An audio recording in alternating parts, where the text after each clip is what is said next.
like my head's too goddamn big for these goddamn headphones. I'm out here set tripping. Okay, I look good right now. Glasses looking like a fat black Clark Kent. These glasses on, so a brother be able to see. I wish you guys sometimes could get like behind the scene access. I wish we were that kind of show. Yeah. Where you can get like behind the scene access so you can like listen to half the crap that comes out of our mouth. I was just talking about being in the restaurant game. I had some guy like royally piss me off earlier today. And like my whole day at the restaurant was going down here from there. Like apparently yesterday, so I did prep yesterday, and apparently I mislabeled like half the prep because I could have swore that this is how I put it in there. And then so like I thought I had labeled the chicken the mild sausage, but it was vice versa. So at the night when they went to go grab stuff and they thought that it was chicken, it was mild sausage. So needless to say, they were pissed. Sure. And I was like, okay, whatever, what do we do? I'm old. Okay, that's what old people do. I make them an occasional mistake. Sure. Leave me alone. Yeah. But then so then I had to hear about that. Then I had to encounter with this idiot that all of a sudden trying to make me look like a dumbass because you don't know what you want on your pizza. Okay, fine. And then it's just, and like Mac and I are saying, the entitledness in restaurants, and I've worked in restaurants damn near almost my entire life, the entitledness in restaurants in all races, I'm not picking on anyone specifically, I'm just saying in all races, is disgusting. Yeah. I won't be racist, but I will be wealthist because I've worked in Elgin, and I've also worked in Schaumburg. And I'm telling you, the most rudest peoples are from Schaumburg and some of these like richer areas where they don't know any better, and they're, they come from this thing where I'm paying my hard-earned money, so you better get it right. And if you don't get it right, I'm insulted. And listen, if you're mad about the food, the quality, fine, but you don't have to be a dick. Yeah. I did a DoorDash at God, I can't think of the restaurant. It's like literally across the street from the Cheesecake Factory in Oak Brook. And this lady came in. So this was like a week after New Year's. So I'm in there. I'm waiting for this order. The lady comes in. I guess they ordered catering from whatever this place is called. And she was like, the chicken was dry. And like, it just didn't taste right. And the only reason why I'm here is because I bought a lot of gift cards. So I figured we'd give them a second chance. If you were to catered me something and it tastes disgusting, I'm not coming in a week later to say something. I'm going to call you the day after. I would have said, well, it was New Year's. So I would have called you New Year's Day. The next day and been like, hey, yo, can we talk about this? Because my food wasn't right, And I don't want to come off rude or disrespectful or anything like that. Yeah. I'm not coming in a week later to let you know how crappy your food was from a week ago. No, hell no. Sweet mamacita, dude. I'm telling you, the restaurant game, it's awesome, but it's starting to become stupid because for whatever reason, like you said, the entitledness just drives me up a flipping wall. Yeah. How about that? But anyway, welcome to the Mac and Black podcast, Saturday, the week before Valentine's Day edition. Valentine's Day is next Friday. Okay, next Friday. Okay, I'll remember that. I may or may not be going out on Friday. I'm not sure yet. Okay. Yeah, I've put in 12 out of 14 days worth of work, so my check on Valentine's Day is about to be glorious. That scene. But we'll see what happens with that. Just follow me on Facebook. I'll give a full report. That's Mac on Black. We got a lot to talk about here. We had this thing called the Super Bowl on Sunday. You may have not heard of it. This really small time event. It's kind of like a mom and pop event. Yeah, exactly. A mom and pop event. You know what I'm saying? Not many people know about it, but I'm telling you, pretty cool. It's fun to watch. If you're about their life, it's fun to watch. We'll break that down.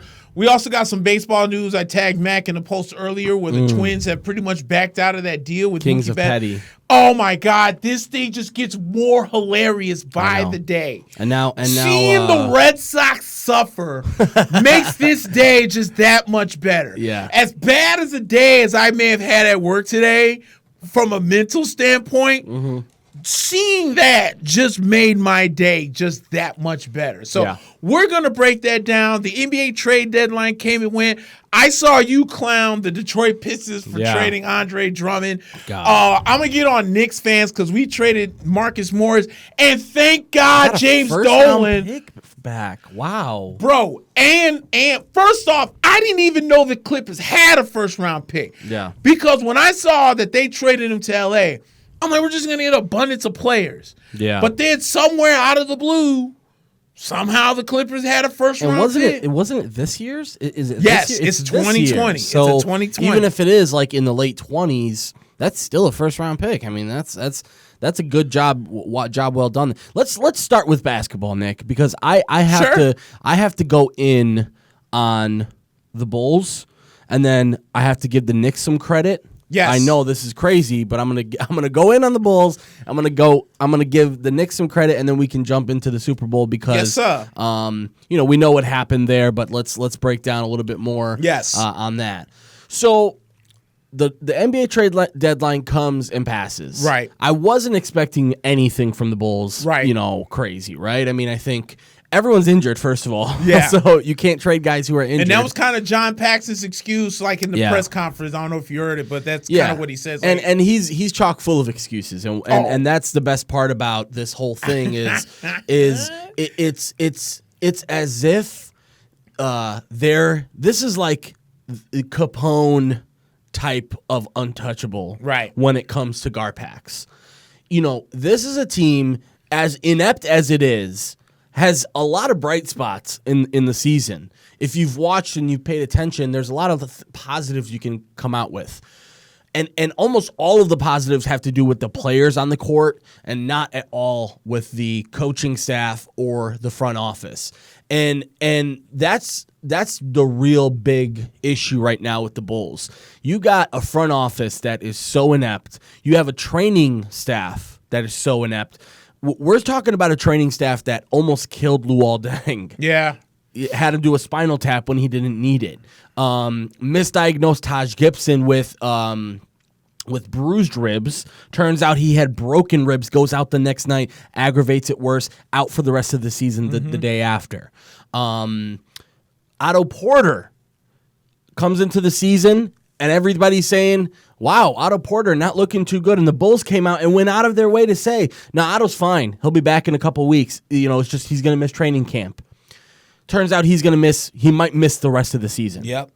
So and that's not even the worst of it. Lauri Markkanen, okay? He's been one of the ones that's been healthy. A week and a half ago, he presents that he has some discomfort in his hip to the training staff. They tell him, yeah, looks like general soreness. You'll be good to go. Let us know how you feel tomorrow. It turns out he has a pretty serious injury to do with. I want to say it's his. I don't want to get it wrong, but he has a pretty serious hip issue. He has to be reevaluated in 2 weeks. Chris Dunn, Zach LaVine has dealt with his own injuries. This is a team that's super banged up right now. You got a coach that has a college-style egghead, as I like to call him, has a college-style attitude with a pro ball team. You've got kids. Most of these guys are under 26 years old, making millions of dollars, and you're treating them like kids, and they've lost respect for you completely. And then you've got Garpax who come out and say, yeah, we couldn't do anything. First of all, Denzel Valentine is not injured. He's on the last year of a restricted free agent contract, and the Bulls likely can't get anything back for him now, or aren't going to get anything back for him because the trade deadline has passed. This is the worst Bulls sort of hole that we can get in. This is the deepest that we can get in right now because the Knicks and so many other teams are taking steps forward right now, meaning not necessarily saying, hey, we're taking steps forward on the court or in the standings or even in the stat sheet. They're saying, no, this isn't going well. You know what? We have some changes to make.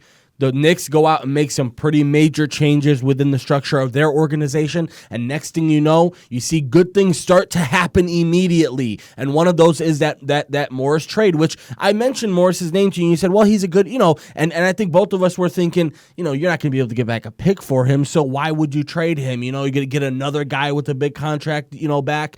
And then the Knicks go out and get not only a player in Mo Harkless, but get a first-round pick out of it. So, It's like in recess when you're kind of looking at all your friends, they had the show and tell, toys, and they're all kind of, talking about what, and you came in with a Raggedy Ann doll. So right now it's bad news for Bulls fans, and it's going to get even worse because, Jim Boylen's going to be around. Garpax, Gar Forman and John Paxson, they're going to be around.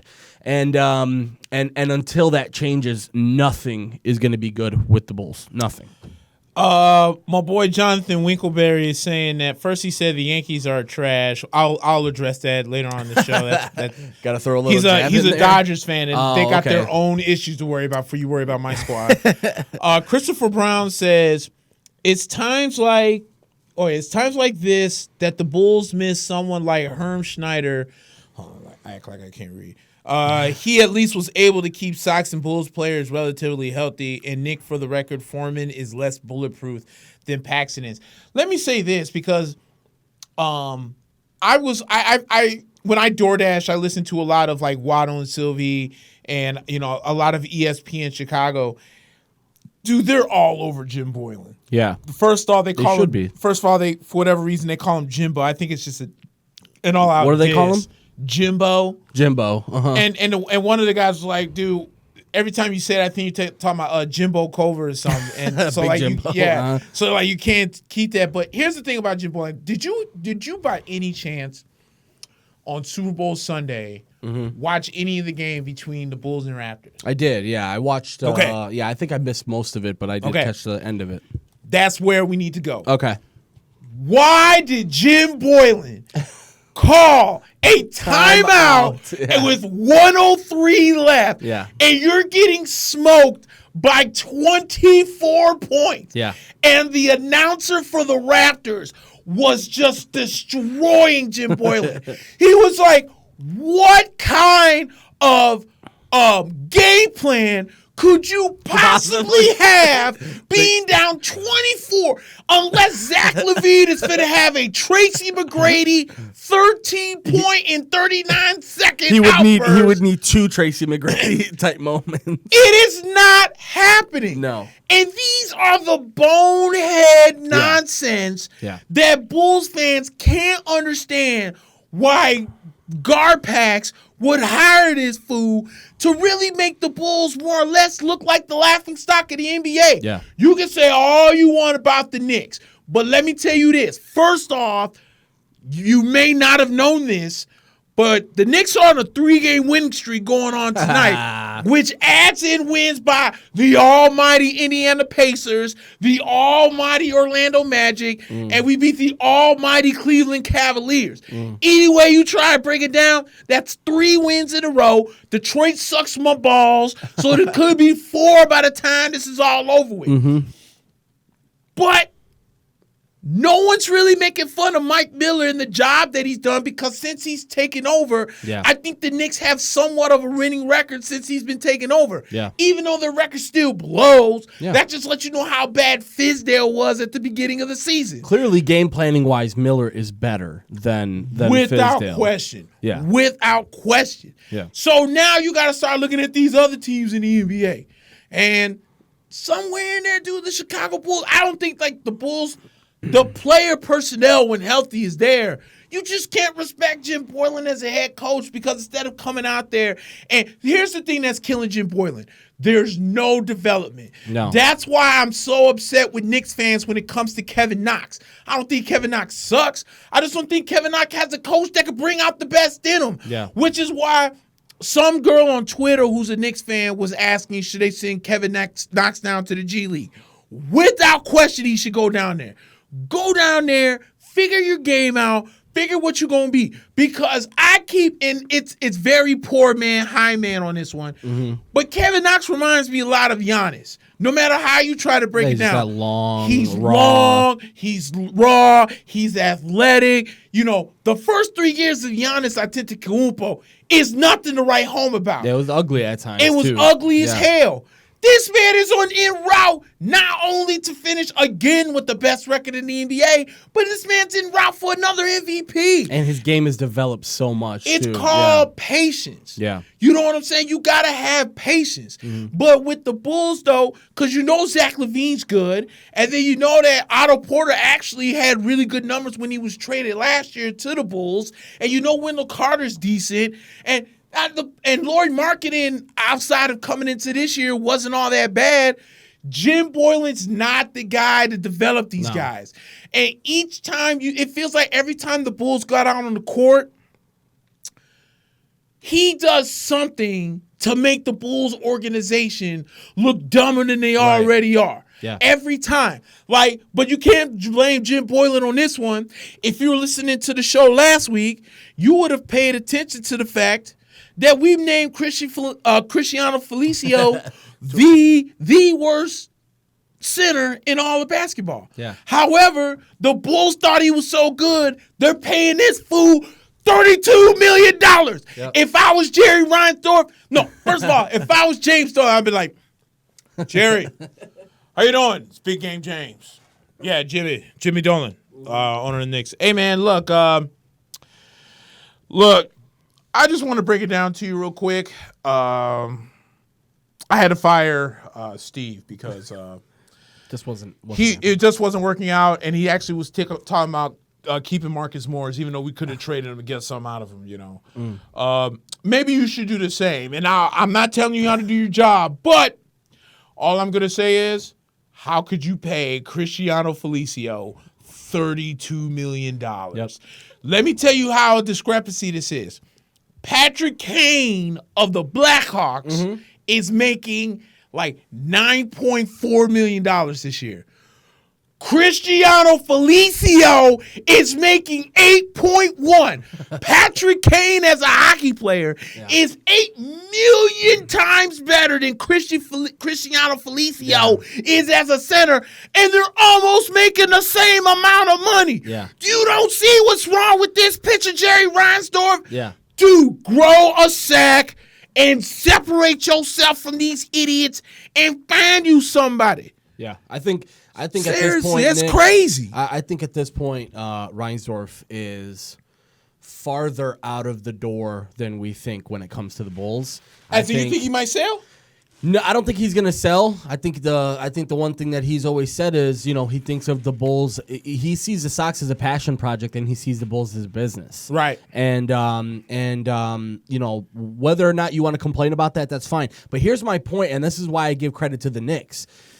Do I think James Dolan is a big part of the problem in New York? Absolutely. But the problem is you can't change your owner. You can't fire your owner. Right. Your owner owns the team. You can't do anything about that. But what you can do is let go of guys like Steve Mills and let go of guys like Gar Forman and Jim Paxson. Because at the end of the day right now, this whole team, when it comes to the Bulls, has stopped playing for Jim Boylen. Yep. It's done. They don't want to play for this guy anymore. And the worst part about it is, you know, Denzel Valentine, you know, having sort of a rocky career, lots of injuries, missed most of last season because of injuries, comes back this season, and looks like this dynamic player, like almost like a point guard who's got, you know, shooting skills and small forward type range and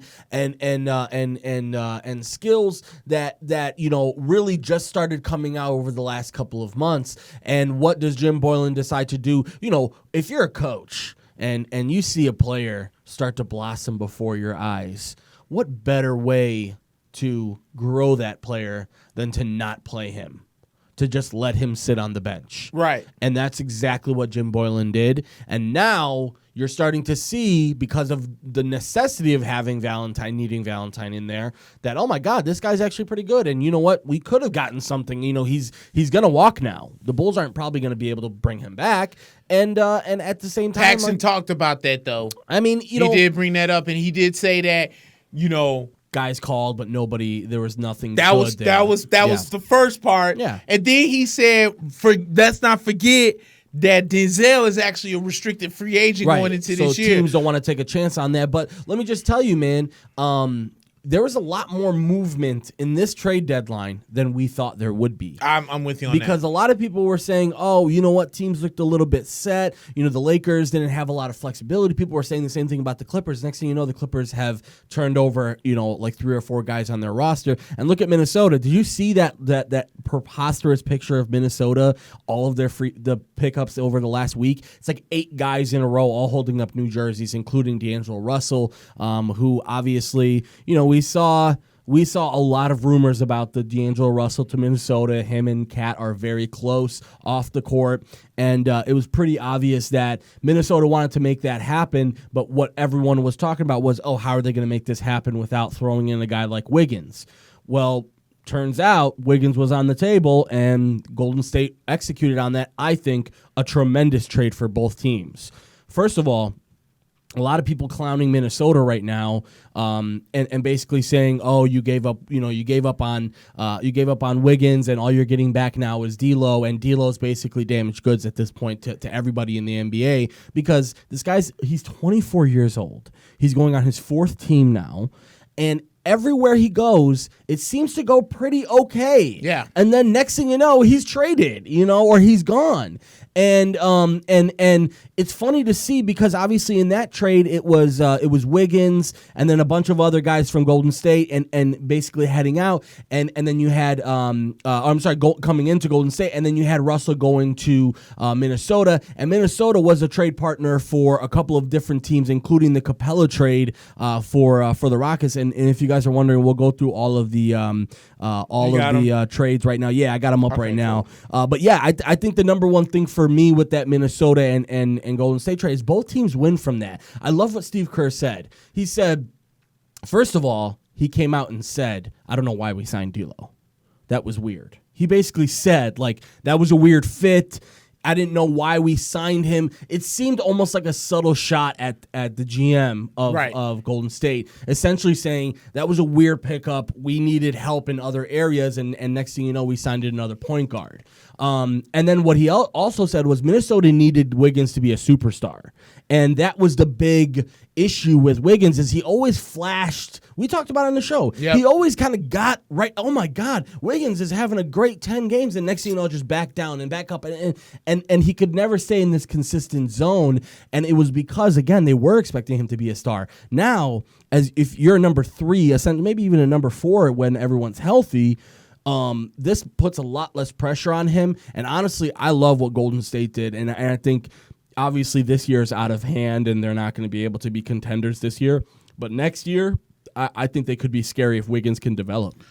I'm with you on that. And let me say this, and I was thinking about this when I saw more or less Mills get fired, and then the very next day, D'Angelo Russell getting traded to Minnesota. That's, in my opinion, that right there is the reason, in my opinion, why Steve Mills was fired. Follow me on this, okay? Especially as me being probably one of the most diehard Knicks fans ever. Steve Mills would still have his job if him and Scott Perry would have ever gotten on the same page and did the right thing. D'Angelo Russell, as you mentioned, is 24 years old. He's a young point guard. The plethora of let's even go back the year before that. You traded Kristaps Porzingis to Dallas. Word on the street is 6 or 7 other teams came with you with deals or attempted to come with you guys with deals. But you took the first deal that came out there. Yep.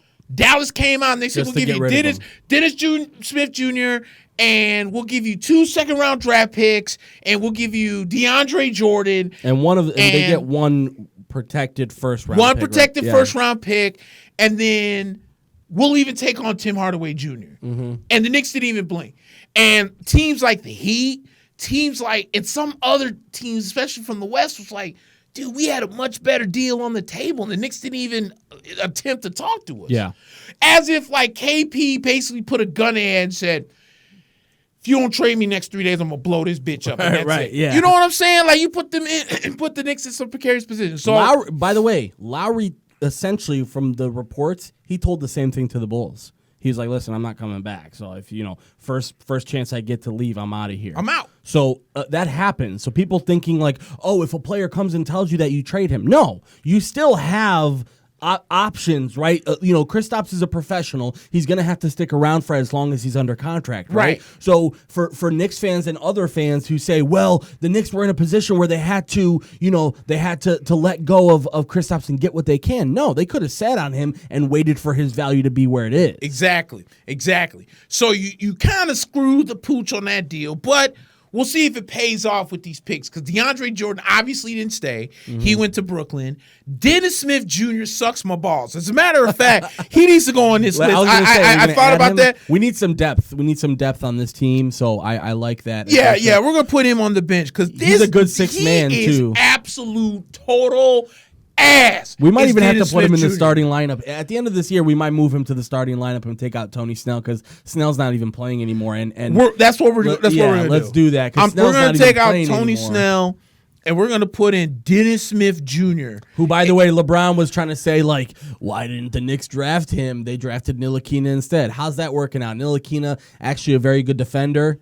At least he has that going for him, Okay, so then there goes my next point. Yeah. Frank Ntilikina came off in the offseason and pretty much said, look, I would like to be traded. Yeah. You want to know, in my humblest opinions, why I think that Frank Ntilikina didn't get traded? Because somewhere in Steve Mills and Scott Perry's mind, they're thinking, we can get a first-round draft pick for this guy. Right. No, you can't. No. Either you go and get a second-round pick or you just get a plethora of players. Yeah. Even if you got to do a six-man swap, do a six-man swap. Him being on his team is not doing nobody any kind of favors. Yeah. So you screwed the pooch on that one because Alfred Payton is absolutely killing it. So this one could have been for the Knicks. If I was Steve Mills, I'd have sat down with Scott Perry because Jim Dolan ain't got no insight on what's going on with the NBA. He just owns the Knicks, okay? Mm-hmm. He owns the Knicks and has the power to fire any president, GM as he sees fit, but he just owns the Knicks. Jim Dolan's hands is more in the Rangers than they are in the Knicks. He goes to the game. And his band. He goes to the game. His name is on the checks, but he probably has no insight on what's going on. No. So, with that being said, I would have easily went to Scott Perry, Scott Perry. I'd have been like, hey, dude, it's a 24-year-old point guard right here that averaged damn near 20-some points for the guys across the damn street. Yeah. You gonna tell me we ain't got no bread to sign this man to the same 4-year deal that the Golden State Warriors did, and we don't have to threaten him? He's safe at home. You don't gotta really go anywhere. There's a few trains that get you from Brooklyn to Madison Square Flipping Garden, or would have been a better fit too. Better fit, yeah. Thank you, Mac. Thank you. You would have had D'Angelo Russell starting at the 1 and had Alfred Payton doing the same thing that he's doing now, coming off the bench, where we don't have to worry about Dennis Whack-Ass Smith Jr. or Frank Ntilikina, who can't hit threes if he fell out of a boat. That is why Steve Mills got fired. Yeah. Then to make the icing on the cake, you signed 7 power forwards as if 1-year deal. To all 1-year deal. Yeah. Marcus Morris, 1-year deal. We didn't even need Marcus Morris. And remember, you stole him from the Spurs and outbid the Spurs for him, even though he wanted to go to the Spurs, but he saw that the Knicks were offering him more money. He's like, and he was closer to home. Yeah. And he was closer to home. Yeah, that's true. You know what I'm saying? Yeah. So that factored in. Yeah. But you just signed Julius Randle to a big deal. Then you got Bobby Portis. Then you got Taj Gibson. Yeah. You call whatever you want. He's a 4 to me. He ain't really no 5. He's a 4 to me. Yeah. So then you brought in Taj Gibson. And then you couldn't figure it out that those 3 4s made sense.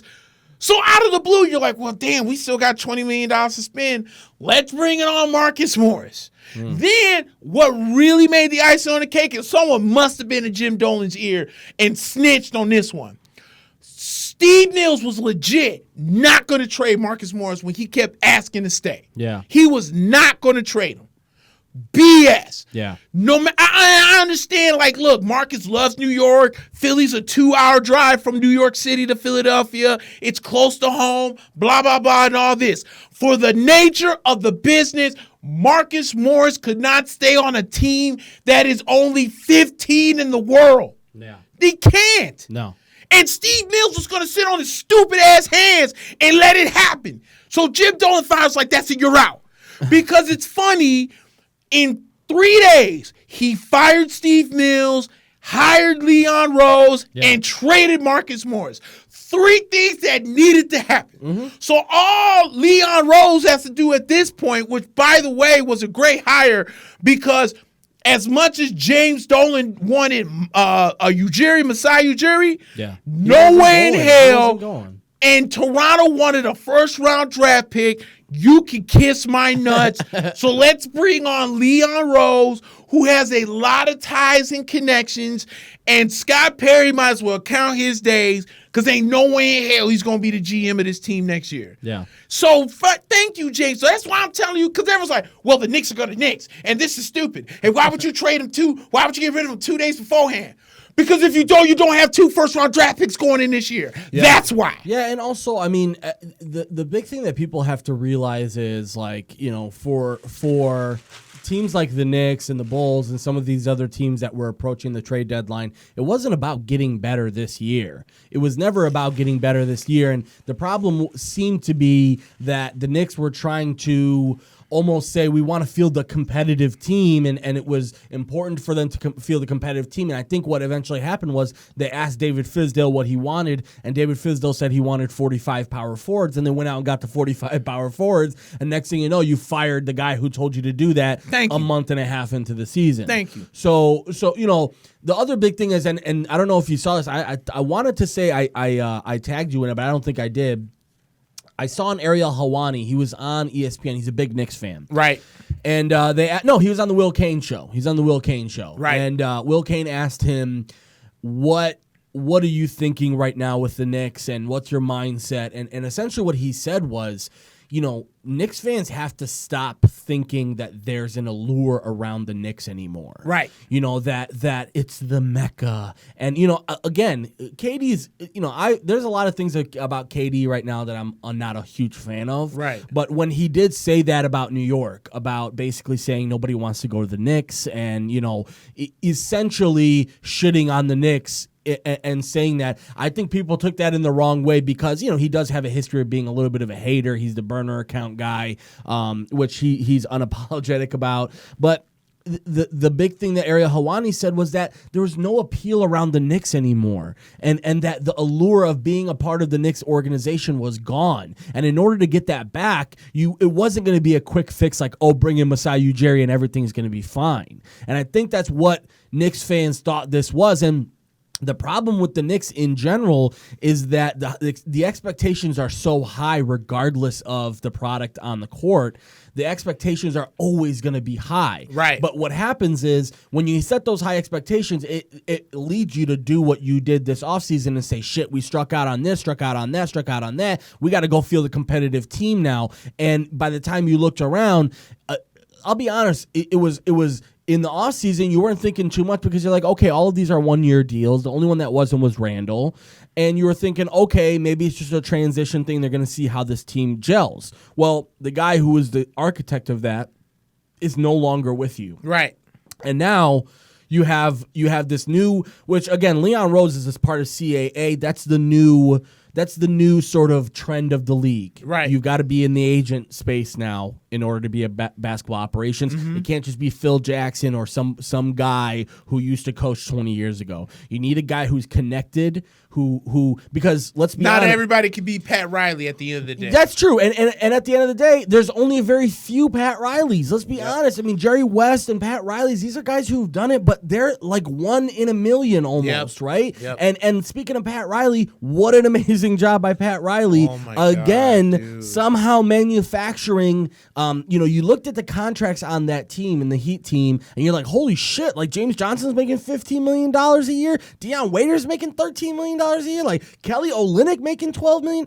And all he does. So I don't know if the Gallinari thing fell through, right? That never ended up happening. I don't think that ever happened. Yeah. No. So essentially, at first it was Iguodala and Gallinari, which I thought what the Heat needed the most was a scoring four. Yeah. They have really good backcourt. So they've got Dragic, and they've got Butler, and they've got Hero, and they've got a couple of other guys who could shoot. Duncan Robinson, former Michigan guy. They've got some shooting. They just needed a scoring four, and all they had was Bam Adebayo. What an amazing! He's an all-star this year. Yep. Breakout guy.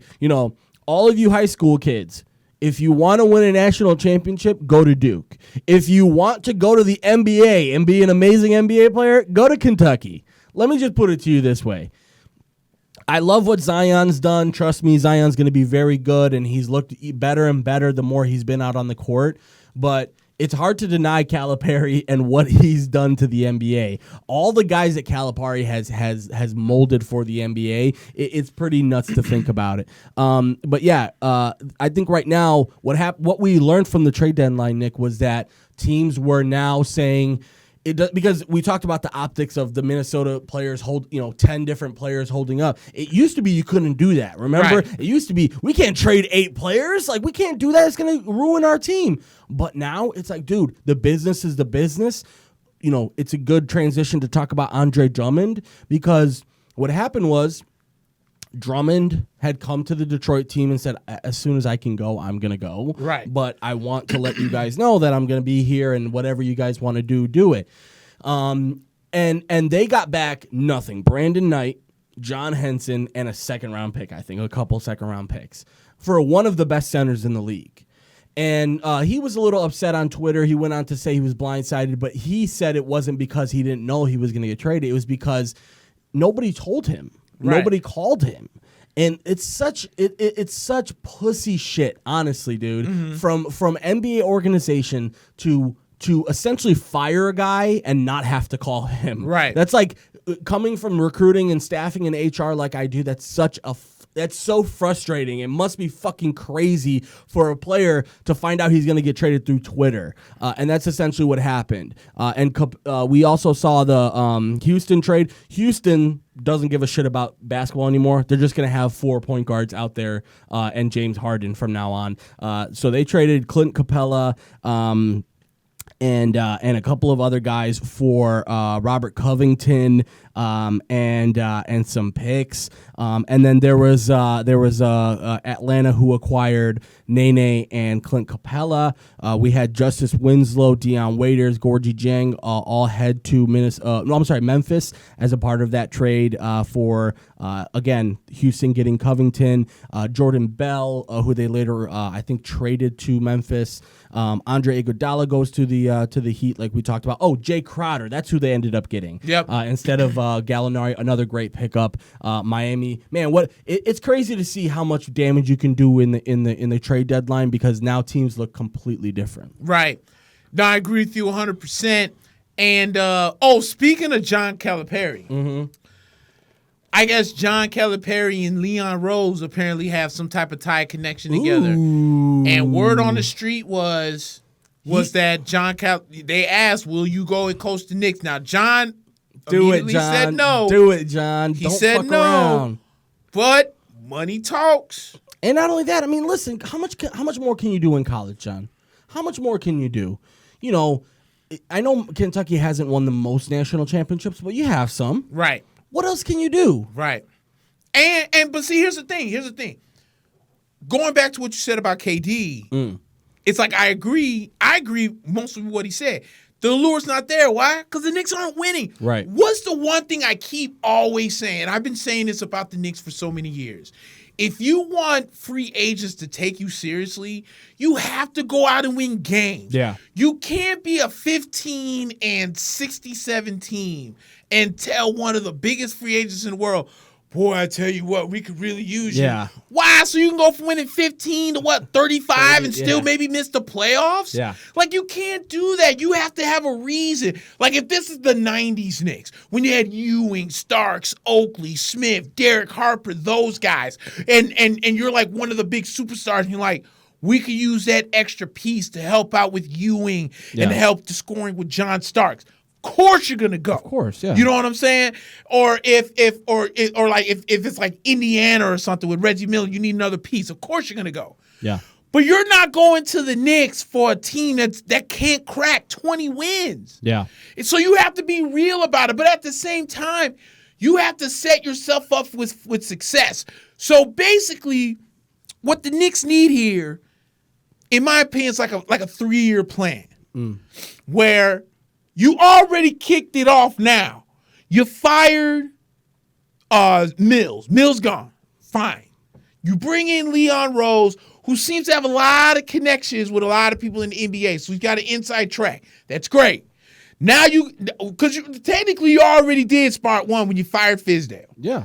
Then you did part 2 when you fired Steve Mills. Mm-hmm. Now you're going to go on to fire, or part 3 it is. Well, actually, I guess part 3 was trading Marcus Morris to get essentially Mo Harkless and a first-round pick. That's fine. Now you got 2 picks to deal with.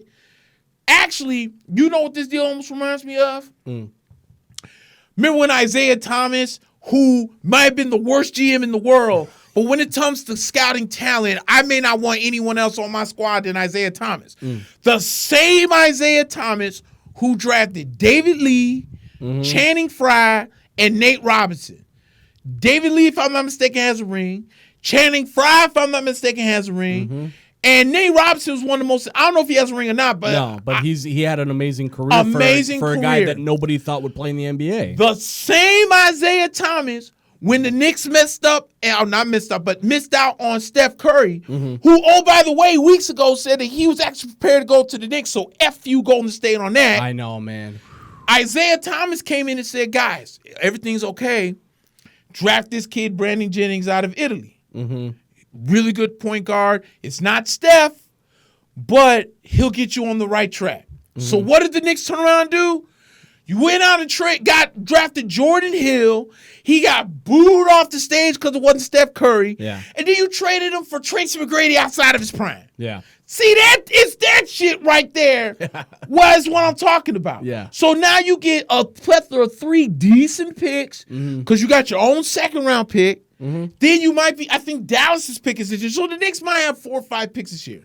Because you could use that as bait to get, because at this point you can't hope for somebody to come and get to you for free agency. Go get them for a trade. Thank you. Yeah. Thank you.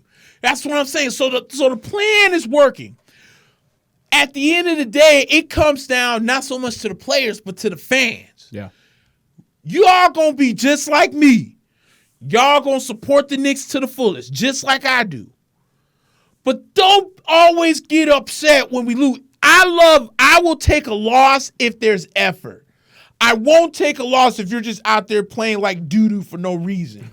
I feel like with Mike Miller being at the helm, a lot of the L's we've taken have been with effort. Yeah. So you know that it's there. Now, I don't think that the Knicks are going to go the same route as the Bulls and bring Mike Miller back.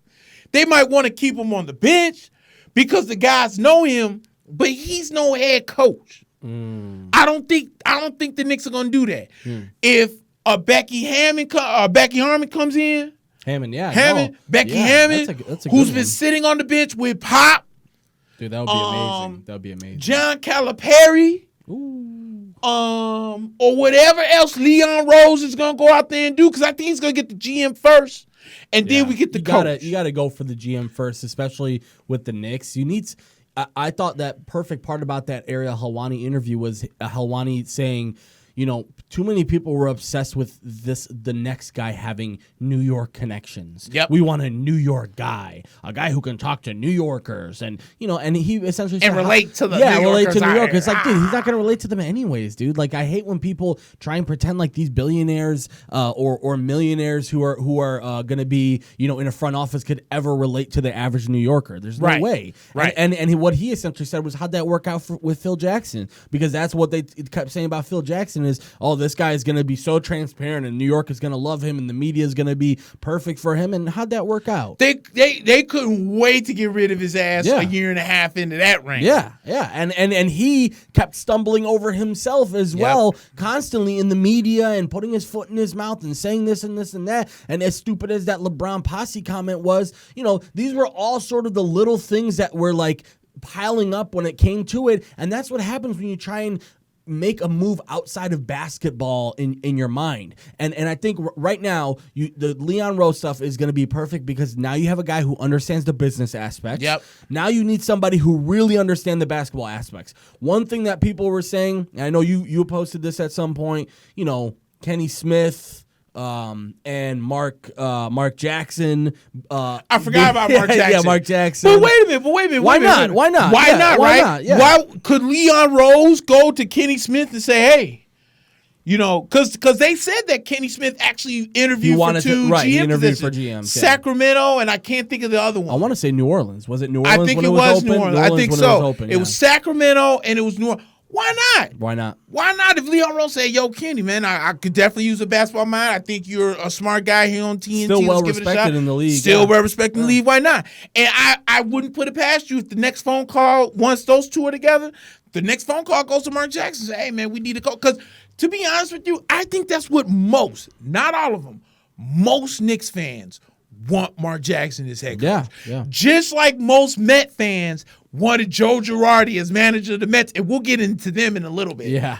I think most Knicks fans really want Mark Jackson because they saw what Mark did with what happened in Golden State. This is the same Golden State team that, what was it? It was Monte Ellis and Steph Curry. And when they traded Monte Ellis for Andrew Bogut, they needed the older Barry, Rick Barry, to come in there and essentially clap in the midst of boos that they traded Monte Ellis. Mm-hmm. And all Golden State did was win, 2-3 rings since then. And Mark Jackson had his fingerprints all over that team too. So, and the development of Curry and Thompson. And honestly, let's be honest, I think a lot of people were a little bit, I guess, skeptical about the David Fizdale stuff because remember Fizdale, he's a player's coach, and I think they thought that they would be able to get somebody like Kyrie or maybe even KD to join the ranks if they were to convince somebody like Fizdale, a player's coach. And we talked about it. KD and Kyrie both said no, we have other plans, and they decided to move on. So and by the way, let's just kind of wrap up all the trades here. Yep. So as far as that 4-team trade for Capella, that did go through, and Houston is playing centerless now. They're not gonna. Their center is PJ Tucker. That's what they're gonna go with. Who's like what, 6'7"? If you're lucky, he's 6'7". And by the way, I watched that game against the Lakers on Thursday night. I think the Houston came out of that thinking, see, we can do this. And the problem with that is, can you sustain that in a 7-game series? Right. Can you win? First of all, AD was lighting them up because you don't have anyone that can guard AD. Right. And when you're the Lakers, I understand what Mike D'Antoni's saying. What he's essentially saying is, we are forcing the other team to play on our terms. And when you play a centerless lineup, when they have a center in the game, we have a clear advantage on the offensive side of the ball. And if we can just basically hustle on the defensive side of the ball, we can avoid and play tough defense. We can avoid having to feel the real pains of not having a center. Right. I don't agree with that. Right. I have a hard time believing that that's sustainable because Russell Westbrook basically was doing all the work. James Harden, who was off all night in that Lakers game, really wasn't able to get a groove because he's so used to having Capella pick and rolls that when you don't have that, it's tough to play. So right now they're gonna stick with this centerless lineup. We'll see how it goes for them. They did end up trading Capella over to the Hawks, and Minnesota traded Robert Covington as a part of that trade over to Houston. Covington, shooting three. Yep. He's what Houston wants to do. They want to shoot the three a lot, and they want to have guys who are versatile, big wing guys. So they have that now with Covington. Denver traded Malik Beasley, Juan Hernan Gomez, and then there was a couple of other guys that went over to Minnesota in that trade. We also had Jordan Bell, obviously, in that trade to the Rockets. They ended up sending him over to the Grizzlies for Bruno Caboclo, who just gets traded around now. And then, we talked about the Heat acquiring Iggy and Crowder. They ended up sending James Johnson, the luckiest man in the world, who's just making $16 million a year, just sitting on the bench. He's over a Bulls product, by the way. Yeah, Bulls product, which a lot of people were quick to mention when he got traded. And then Jabari Parker got traded to the Kings, to the Sacramento Kings. Pretty decent trade for the Kings. They traded Dwayne Dedmon to the Hawks for Alex Len and Jabari Parker. The Kings, they're trying. They want trying. They want to do something because they're not just staying pat, and that's basically that team just has to stay healthy because dude, they haven't had Marvin Bagley all year or Fox all year, yeah. And then they had I had him on my fantasy Buddy team. Hield. Nah, the big guy, Rashawn Holmes. Rashawn Holmes, yeah. Rashawn Holmes was filling in for what's his name? Bagley. For Bagley while he was out. He was playing well. Yeah. Then Bagley's kind of been in and out of the lineup. I know because I have both of them on my fantasy team. So yeah. And that's why Detroit traded Andre Drummond, by the way, because Christian Wood, another 4-5 type guy, has been so good for them that they thought, we'll just trade Andre Drummond for nothing.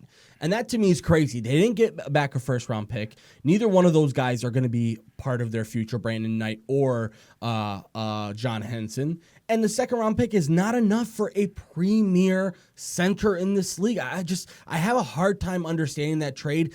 I think something's going on in Detroit.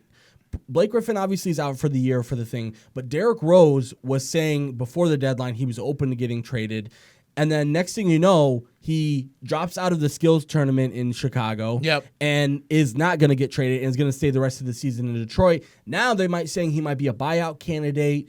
There's a lot of options for him, but he might have to rot there, unfortunately, because there's nothing left in Detroit. And they don't care. Detroit doesn't care. They have that new stadium now. They have the new arena now. So they're good. They got, I think it's Little Caesars Arena, yeah. They're like, we're good. We got our money. We got our sponsor. We're good. Dude, I'm going to tell you what. People can make fun of some of my teams all they want, but I don't think right now there is a bigger, and I hate to use this terminology, cesspool when it comes to sports in Detroit. Yeah. Because the Tigers suck, the Pistons suck, the Red Wings are absolutely awful. Has there ever been this bad of a Detroit? I mean, I know they've had some bad years, but even when the Lions were bad, the Tigers were okay. Red Wings, the Tigers were okay. Right. I mean, the Pistons won a title in 2005, and they were, this is crazy, man. But boy, all four teams are horrible, bro. Yeah. Horrible.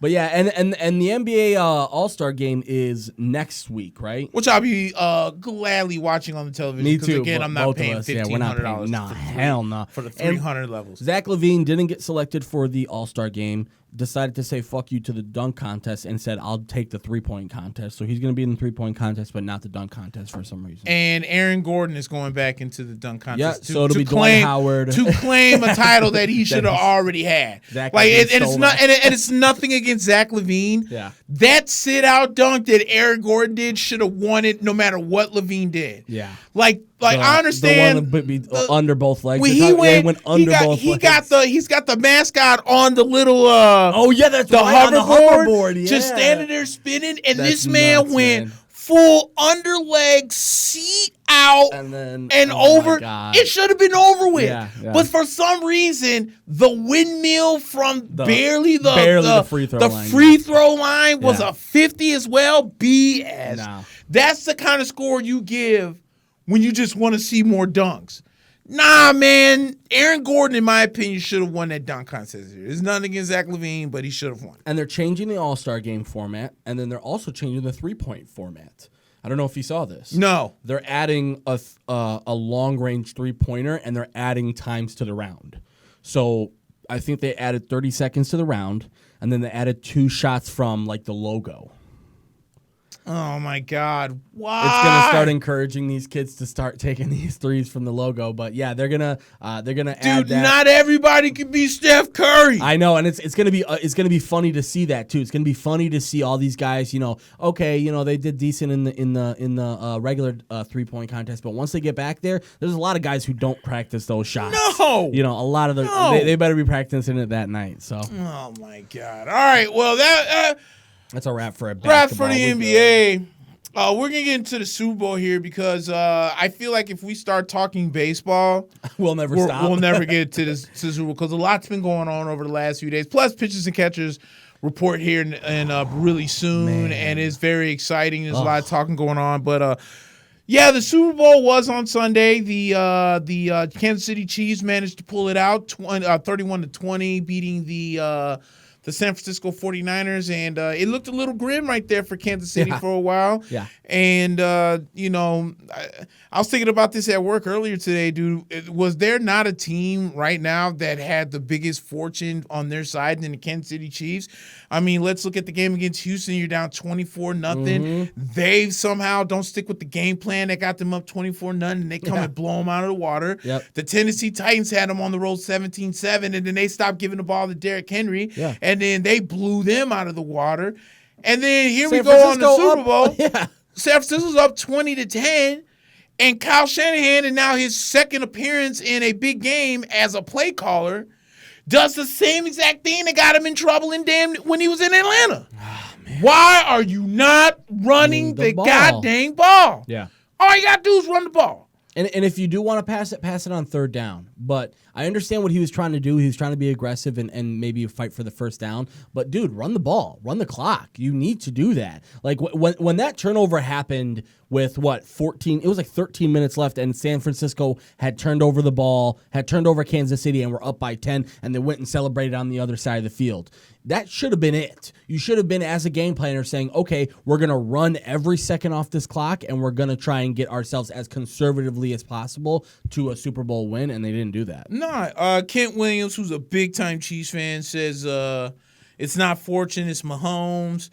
I will say, though, sir, there's a 22-minute video on Twitter of all of the breaks that Kansas City has gotten this year. It's up there with the Packers. They had...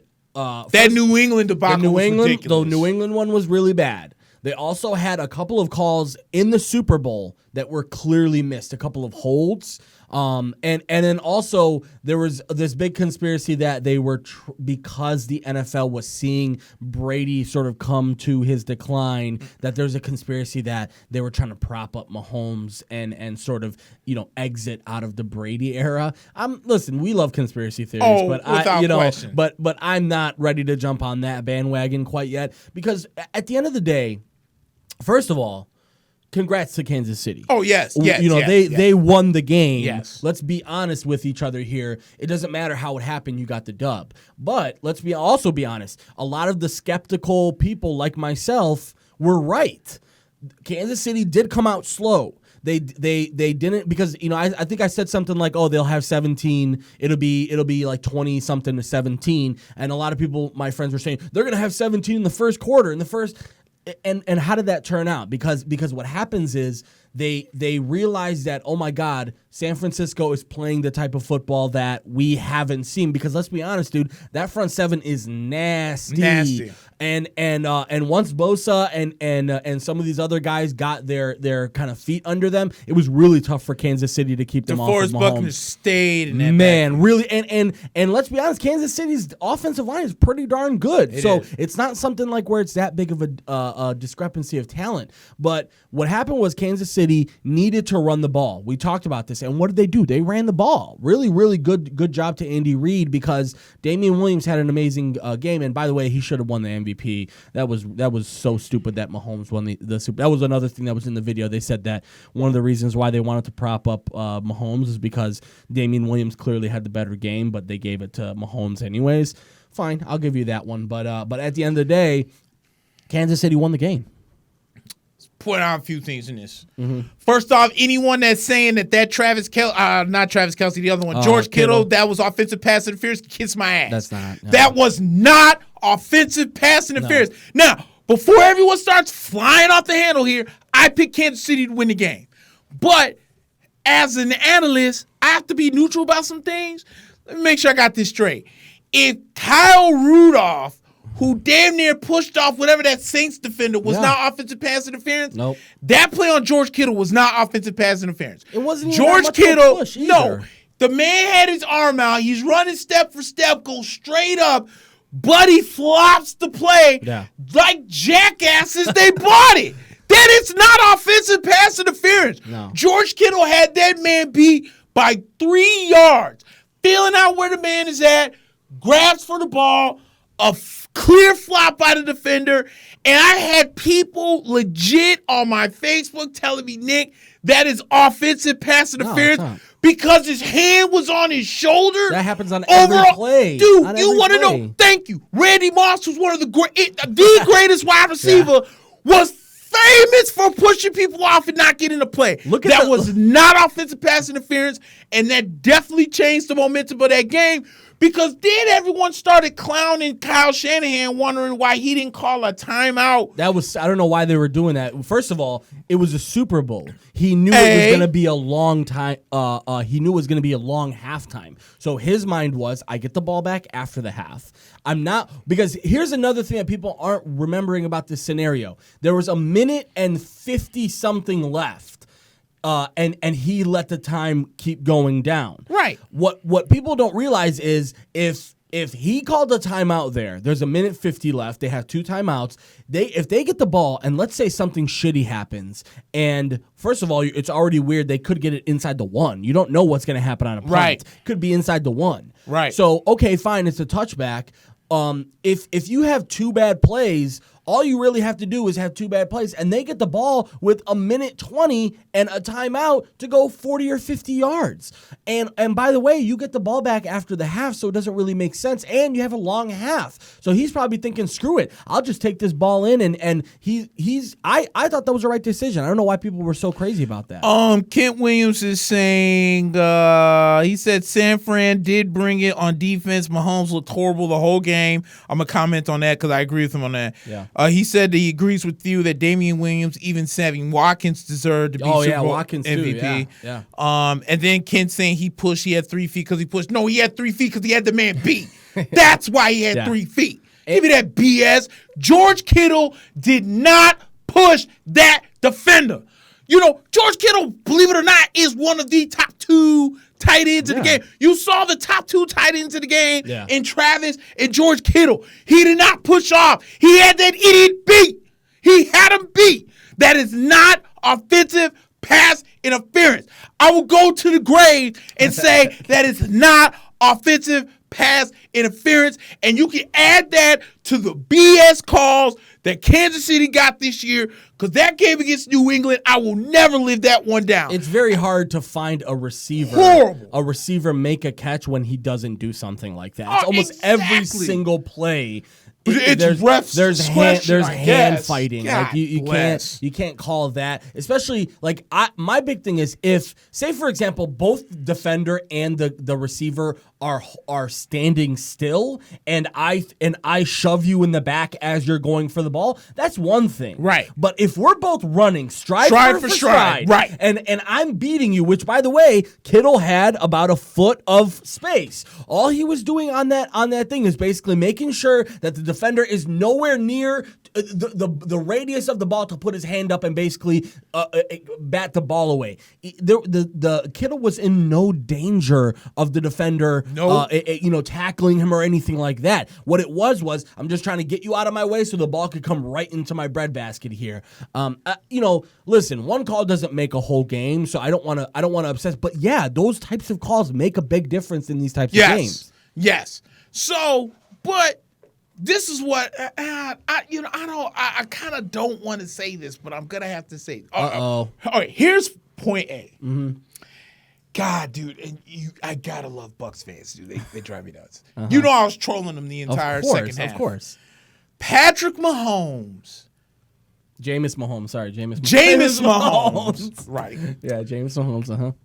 Throws maybe the ugliest interception I have ever seen when he tried to force that ball to Tyreek Hill, and it wasn't even close. I watched like 90% of his games. I don't think I've ever seen him make a worse throw. Oh, my God. That throw was terrible. Yeah. The first person that came in my head was James. Yeah. So I had to go on Facebook and say, boy, I tell you what. Got to give them what they want, baby. If that was Jameis Winston making that throw, and then here comes all the Jameis haters, he never will be in the Super Bowl.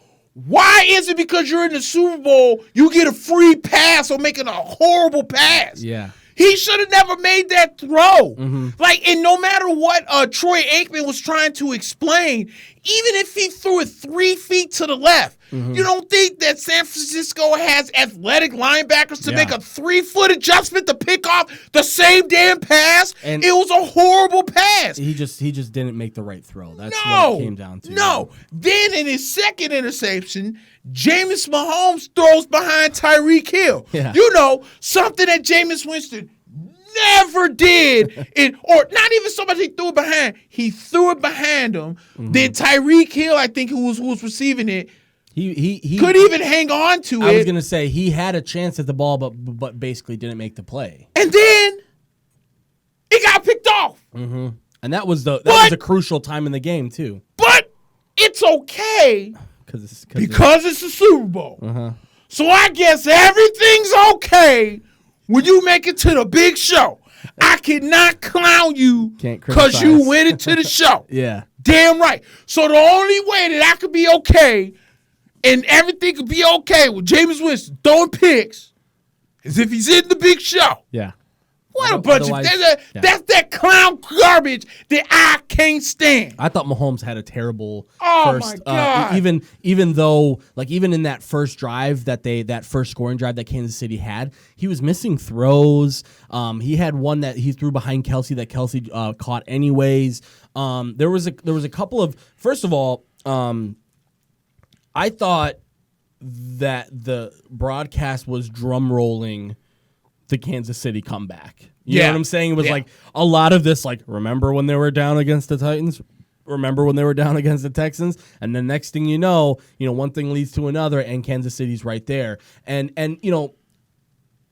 credit to Kansas City's coaching staff because let's be honest, Kansas City was well prepared. That defense was well prepared. Yes. They didn't always win the matchups, like man-to-man matchups, and Emmanuel Sanders, Deebo Samuel had an amazing game. That guy's going to be a great player in the future. And a lot of people were thinking he was just a gadget guy. No, this guy, first of all, he runs like a running back when you give him the ball. And he can catch. Yeah. And he can catch. I mean, he doesn't have a lot of size. He's not going to be a guy that's going to, out-jump or out-athletic anyone. But, man, that guy, he runs like a running back and he makes plays.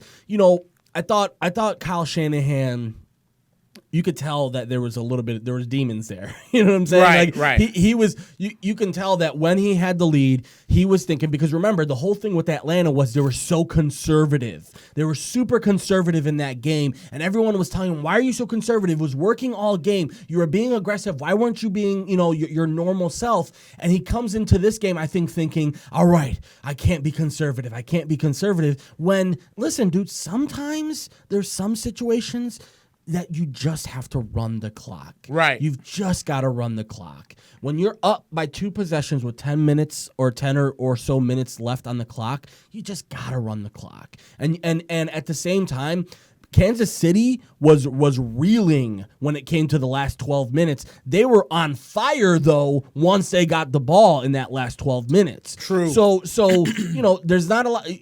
San Francisco's defense did have their own shortcomings at the end. And remember that big play to Tyreek Hill. 3rd and 15. And third and 15. Mental brain lag.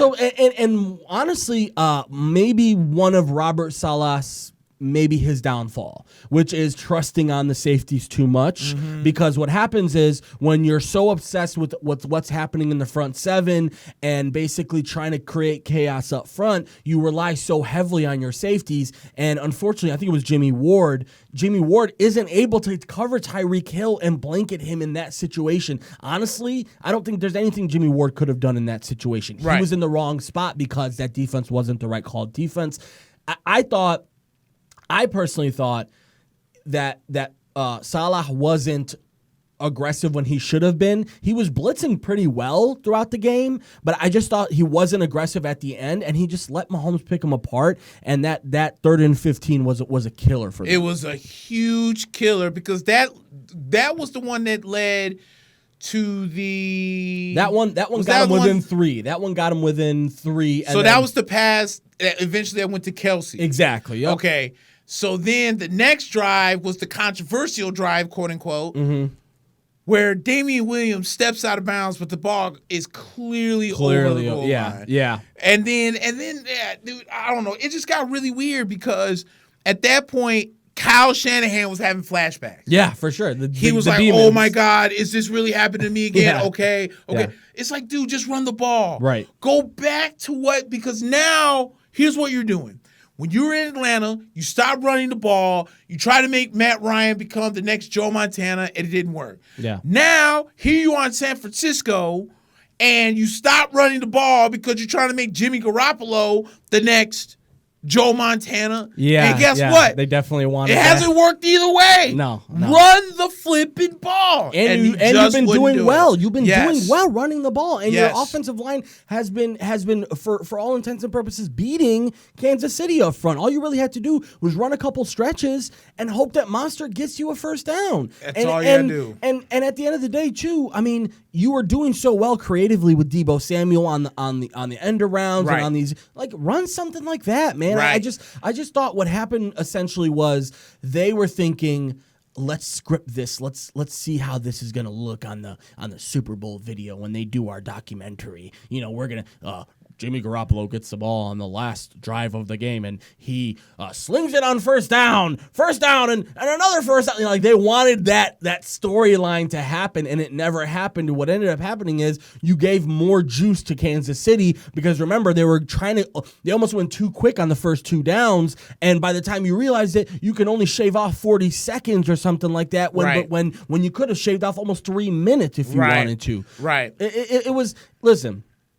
There's some things that you almost have to, you could, first of all, that Atlanta game 100% was a coaching mistake, and the Atlanta losing that Super Bowl a couple years ago was 100% on the coaches. This one, I can't say that much. I can't say this is on Kyle Shanahan and his staff solely, because let's remember, Richard Sherman, you got beat pretty nastily out by Sammy Watkins. And by the way, Sammy Watkins, he said he learned that from Davante Adams.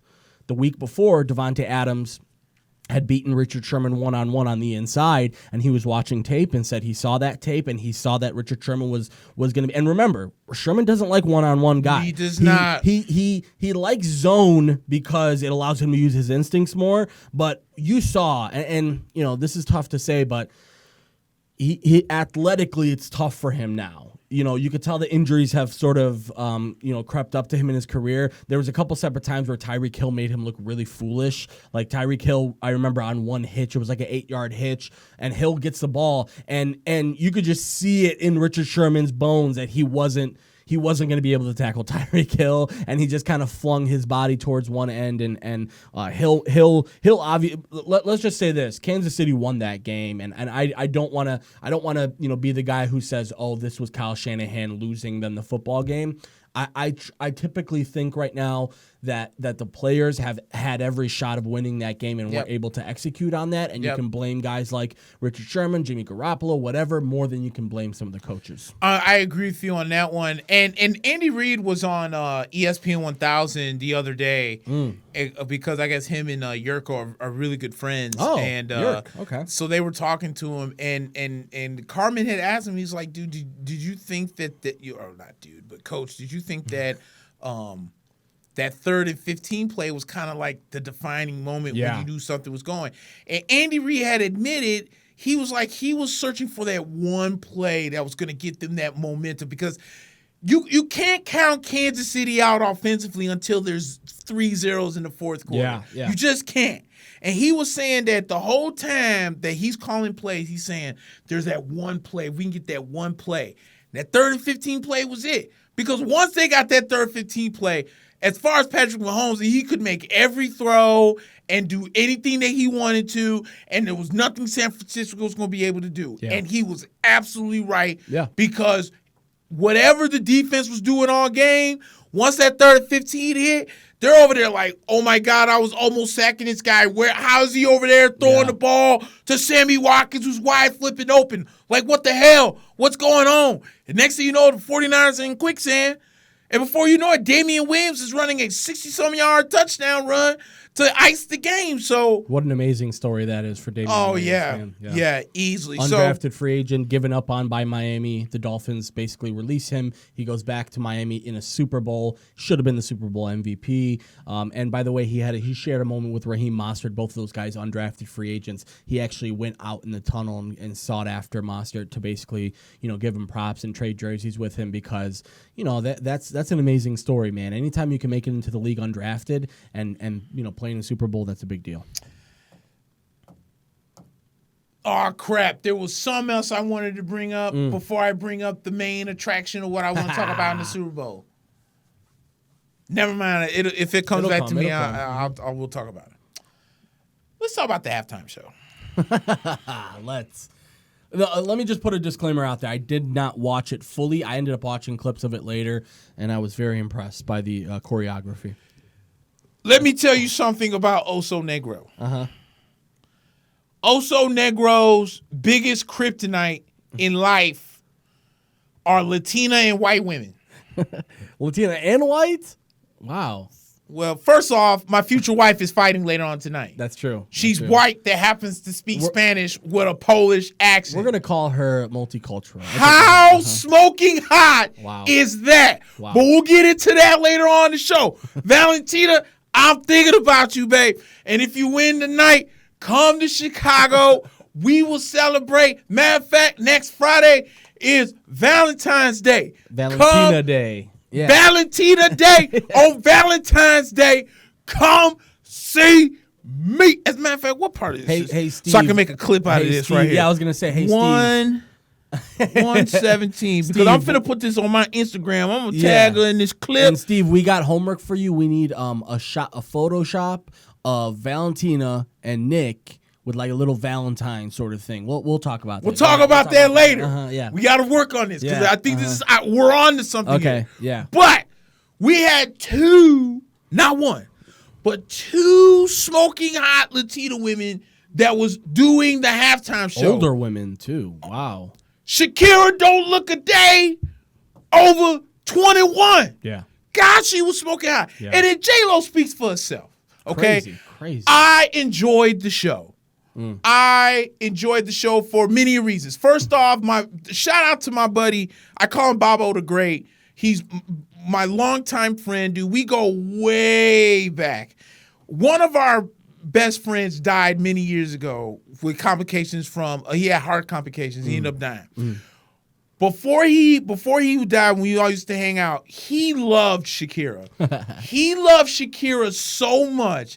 I'll never forget the day I went over to his house and he was singing songs by Shakira in Spanish. Like he knew the stuff word for word. He knew the Spanish stuff too. Bro, it was so hilarious to me. But Stu loved Shakira. And he came on my Facebook and was like, I bet you from heaven Stu's looking down loving it. And I was like, I didn't even think about that. Yeah. You damn right That's he is because he loved Shakira. Shakira rocked it.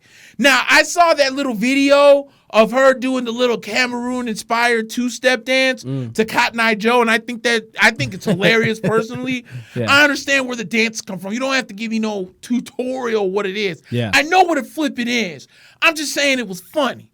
However, all this backlash from corporate America, and you should know exactly what I mean by that, it's so disturbing to me. Yeah. Why is it every other year that we have a halftime show, corporate America always finds this way to get so pissed off about something? For instance, corporate America could not be that stupid that you didn't know that J-Lo had the Puerto Rican flag, not the Texas flag, not the Cuban flag. Yeah. It was the Puerto Rican flag. Do you know why J-Lo had the Puerto Rican flag? That's a hot picture. Yes. We'll use that one. Throw him right next to her, please. Yes. Thank you, Steve. Yes. You're on the right track. Now, back to corporate America. Mm-hmm. Do you know why J-Lo had the Puerto Rican flag? This is going to shock you. Yeah. Because Jennifer Lopez is Puerto Rican, idiots. You would think that you could. But by the way, corporate America, if you would have watched the entire halftime show, you would have noticed that on the back of that same flag was the American flag. Yeah. So not only was she showing love to her own country, but she was showing love to the country that she basically grew up in. Yeah. So corporate America again, crying. Yeah. Then corporate America again was crying because apparently, it looked like J-Lo was stripping on a pole. Corporate America, do you not know that there's actually things called pole dancing? Yeah.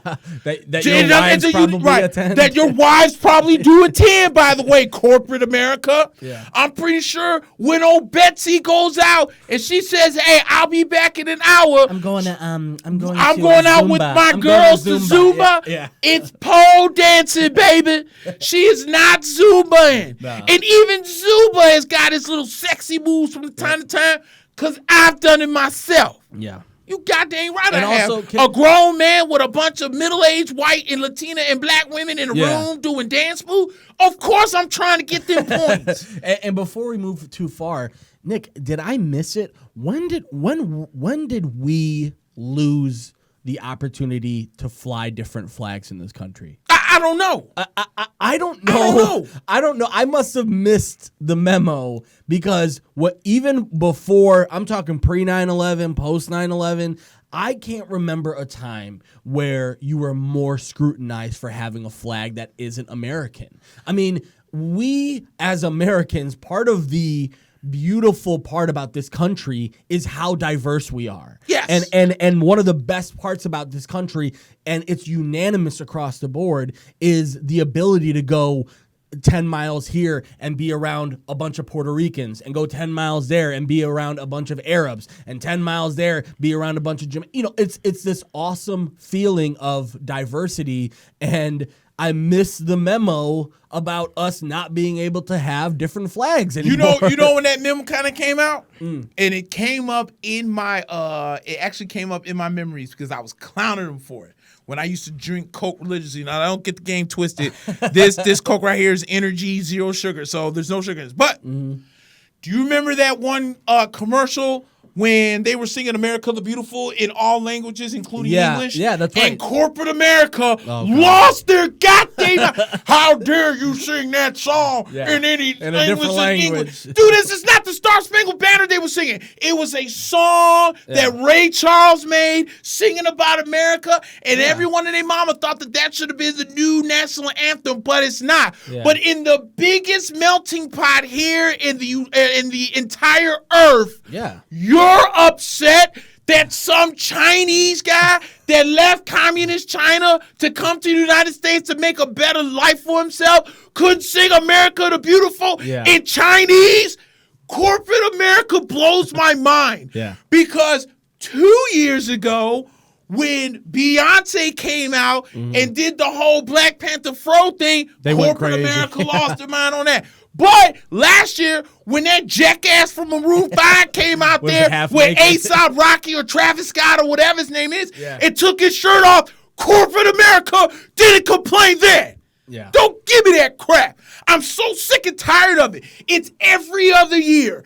Every other year that we have a halftime show that doesn't fit the corporate America agenda, we have to have this conversation where everyone goes on Twitter and it's like, I can't believe they had a Cuban flag out there. Like thousands of people from corporate America are talking about how in the world can she put out the Cuban flag.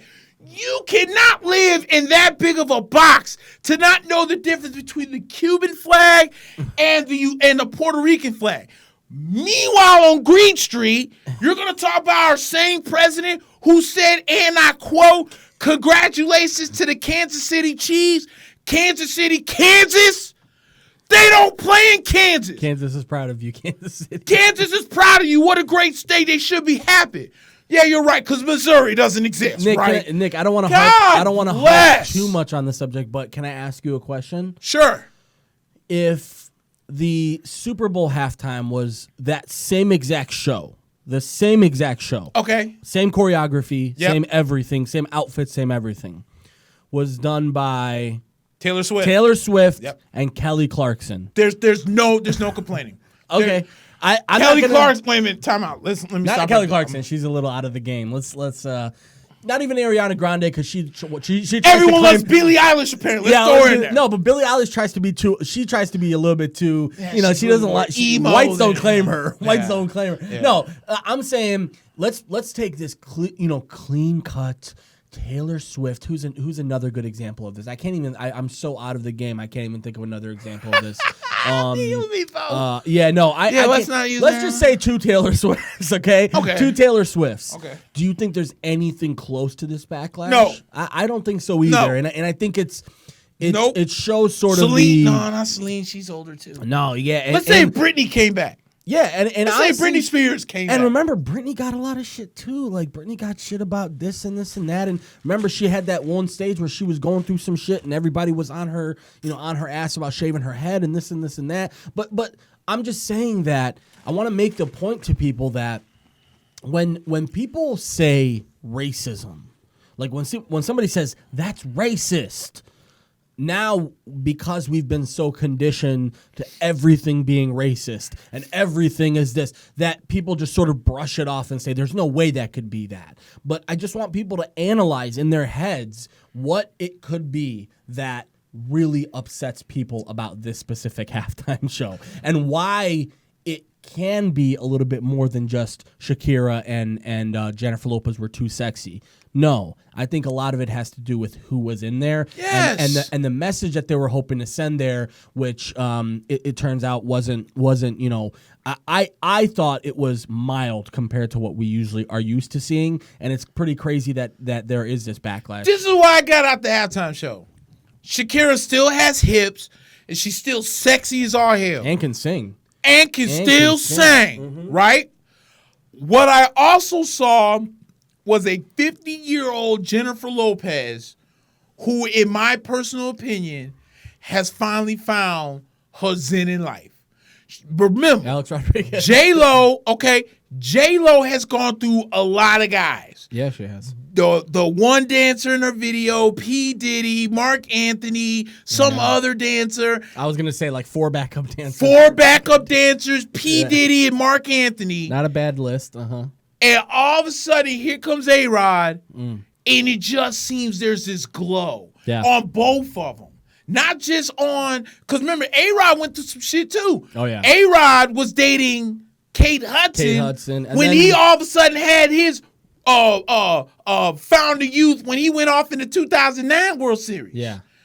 And then he went through a few females. I think he dated Madonna for a little bit. He had another one, not Jennifer Garner, was it? No, that's Derek Jeter, I think. Yeah. No, but also the funny part about it was Alex Rodriguez, he got J-Lo because he put it out into the universe. Yep. They had a video of him when he was young in the MLB. He was talking some shit because J-Lo was already famous. He was talking some shit like, I'd love to have J-Lo. Yeah, what's up, Valley? Hey, good luck on your fight tonight, but it's going to be the other way around in the picture, though. We got to have Nick, kind of, it's like prom style, her in front of him. But yes. We need a prom style like photo. I know she's probably peep. You know what? She wouldn't be peeping the show because I want her to be getting ready for the fight. Which, by the way, the main card, prelims just kicked off probably about 20 minutes ago. And I swear to God, Valentina Shevchenko. If I ever met her in person, I don't even know what I would say. Like, I'd be so tongue tied. I'd be like, damn. The only time I've ever been to a UFC event live was in Chicago at the UC. At the UC, okay. And she was fighting Holly Holm in that one, and I believe I want to say that was the one Holly Holm took from her. But I think right now they're trying to get her and Amanda Nunes to fight, but she wants to defend this belt tonight first against Caitlin Chukagian. But we'll see you later. Val. Hey, Steve, we'll work on this picture. We're gonna work on this picture. We're gonna get it more of like a Valentine's feel. To kind of like end the whole football note, because now the NFL season's over and the XFL is here, and I have basically a 5-minute thought, not even that, 30-second thought on XFL. Can we please just live life? Like, for instance, this is my personal favorite. Mm-hmm. I love how when corporate America was complaining, like, my son had to see that stripper show on national television. Let me stop you right there. Remember that whole Janet Jackson nonsense that happened many years ago? Okay. Mm-hmm. I was absolutely in tears when people were calling in the show. My son had to see her exposed breasts. What do I have to tell her? What do I explain to my son? I don't know. That's what my dad would have said. If I said, like, yo, Dad, what was that? Oh, my God. Don't worry about it, son. You'll learn about it when you get older. Drop the conversation. You don't always have to have a War and Peace book report every time something happens. Yeah. It's okay to say, hey, oh, by the way, you're not old enough for that. But don't worry about it. When you get older, we'll discuss it. And if he tries to bring it up again, shut him up and move on. And honestly, if all it takes is a titty to get your son to go crazy, you're a shitty parent. Because seriously, you should be able to handle that very easily. I'm not even a parent. And I can guarantee you, and even I don't know if my sister or anybody in my family is watching, but I guarantee you, if my nephew was, let's say, 8 years old, okay, and we were watching that same Super Bowl, and his titty came flying out, I guarantee you, my sister and my brother-in-law would be on top of that shit in a second. It would be like, what was that? Oh, that was her breast, you know, da-da-da. Like, it's not a hard, first of all, it's not a hard conversation to have. No, you know what I'm it's saying? not. It's like things like that happen. And, you know, if all it takes is that to make your son's head explode, you're a shitty parent. You should do better. Unbelievable, dude. I mean, just all this backlash because two smoking hot Latina women. And first of all, Shakira didn't even come out with her own flag. But oh, by the way, yeah, you know what I'm saying. I know what is she? She's half Lebanese and half. Is it Colombian or Colombian? Venezuela? Okay, I want to say no. Yeah, it's Colombian. I don't know why I keep thinking she's Venezuelan. That's why people were a little confused about when she was doing that. La la la la la la. Like that is like a Lebanese. It's called the Zagruta. It's like a Lebanese sort of. It's like what you do at parties and weddings and stuff like that to celebrate. That what that was? Yeah. So I thought she was just being goofy. Yeah, I was gonna say people thought she was being crazy, but that's a ode to her heritage because she's half Lebanese. She's her dad, I believe. Yeah, her dad was. Yeah, her dad's Lebanese, so she's half Arab. I knew her dad was Lebanese. I know that. I thought she was just being stupid on stage because she was having fun. Yeah, during the I got more respect for Shakira after that. During the racial draft, I'm drafting her as a full-time Arab as soon as possible. She's my first-round pick in the racial draft. If we're having a racial, Shakira. Shakira's my number. Her or Selma Hayek. Both of them are half. And both of them, we would love to claim you fully. I know you guys aren't free agents, but again, if the racial draft ever happens, which I probably, in this PC world, that would never happen. But, you know, if Dave Chappelle can bring back the racial draft, we'll go ahead and draft you fully. Man. By the way, one of the best skits of all time. If you haven't seen the racial draft, please check it out on the Chappelle Show. So the XFL started today, and this is my exact thought on the XFL. I tried watching 5 to 10 minutes coming in. I can't do it, dude. This is what I'll say.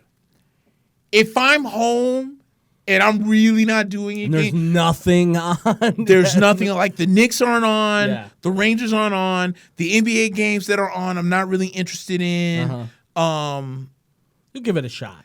If I really don't feel like watching PBA bowling, which is honestly, I've been on my FS1 grind lately, and I'm kind of into that. Like if there's nothing else, I kind of get into some bowling. And I'm trying to learn how to throw a hook.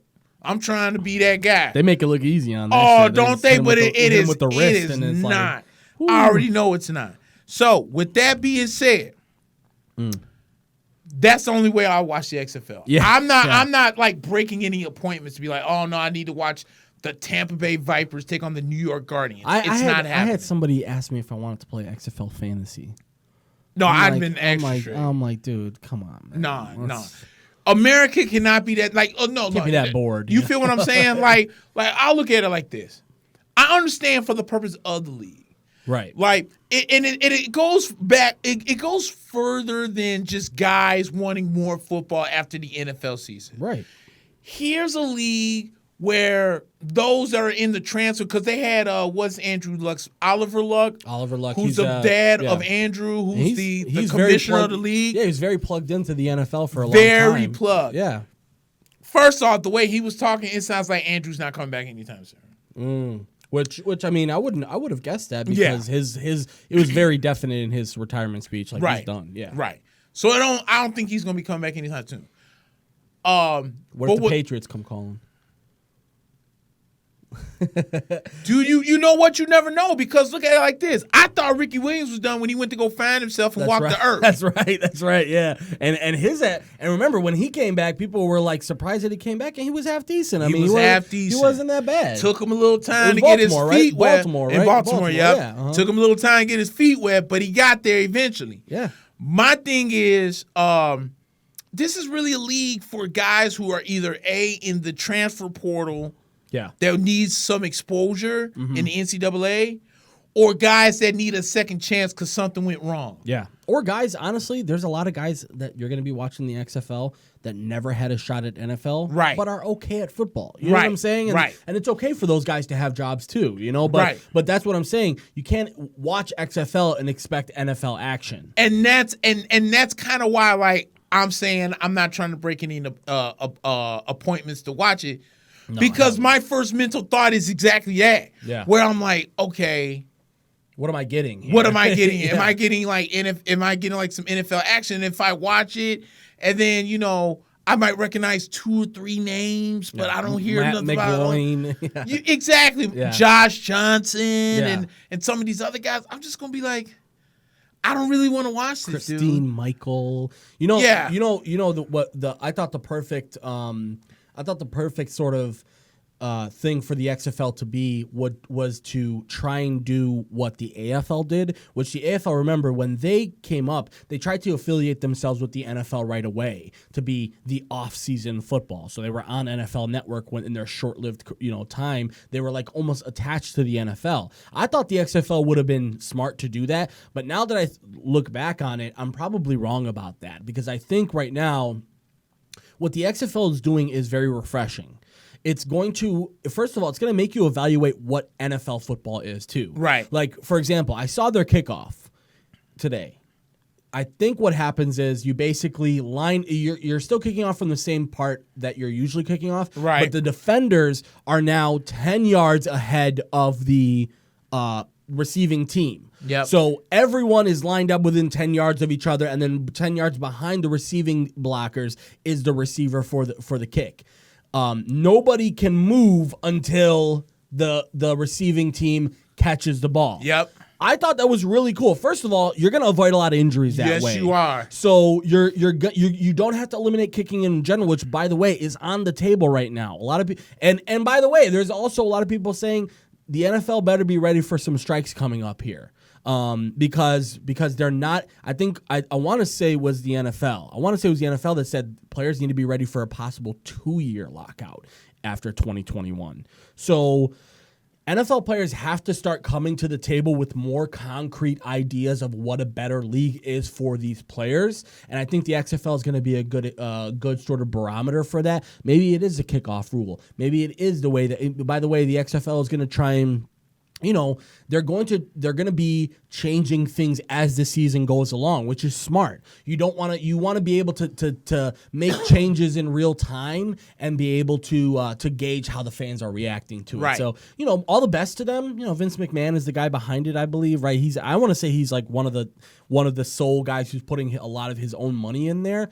And it must be nice to have as much money as he does, because I'm not sure he's expecting this thing to be successful.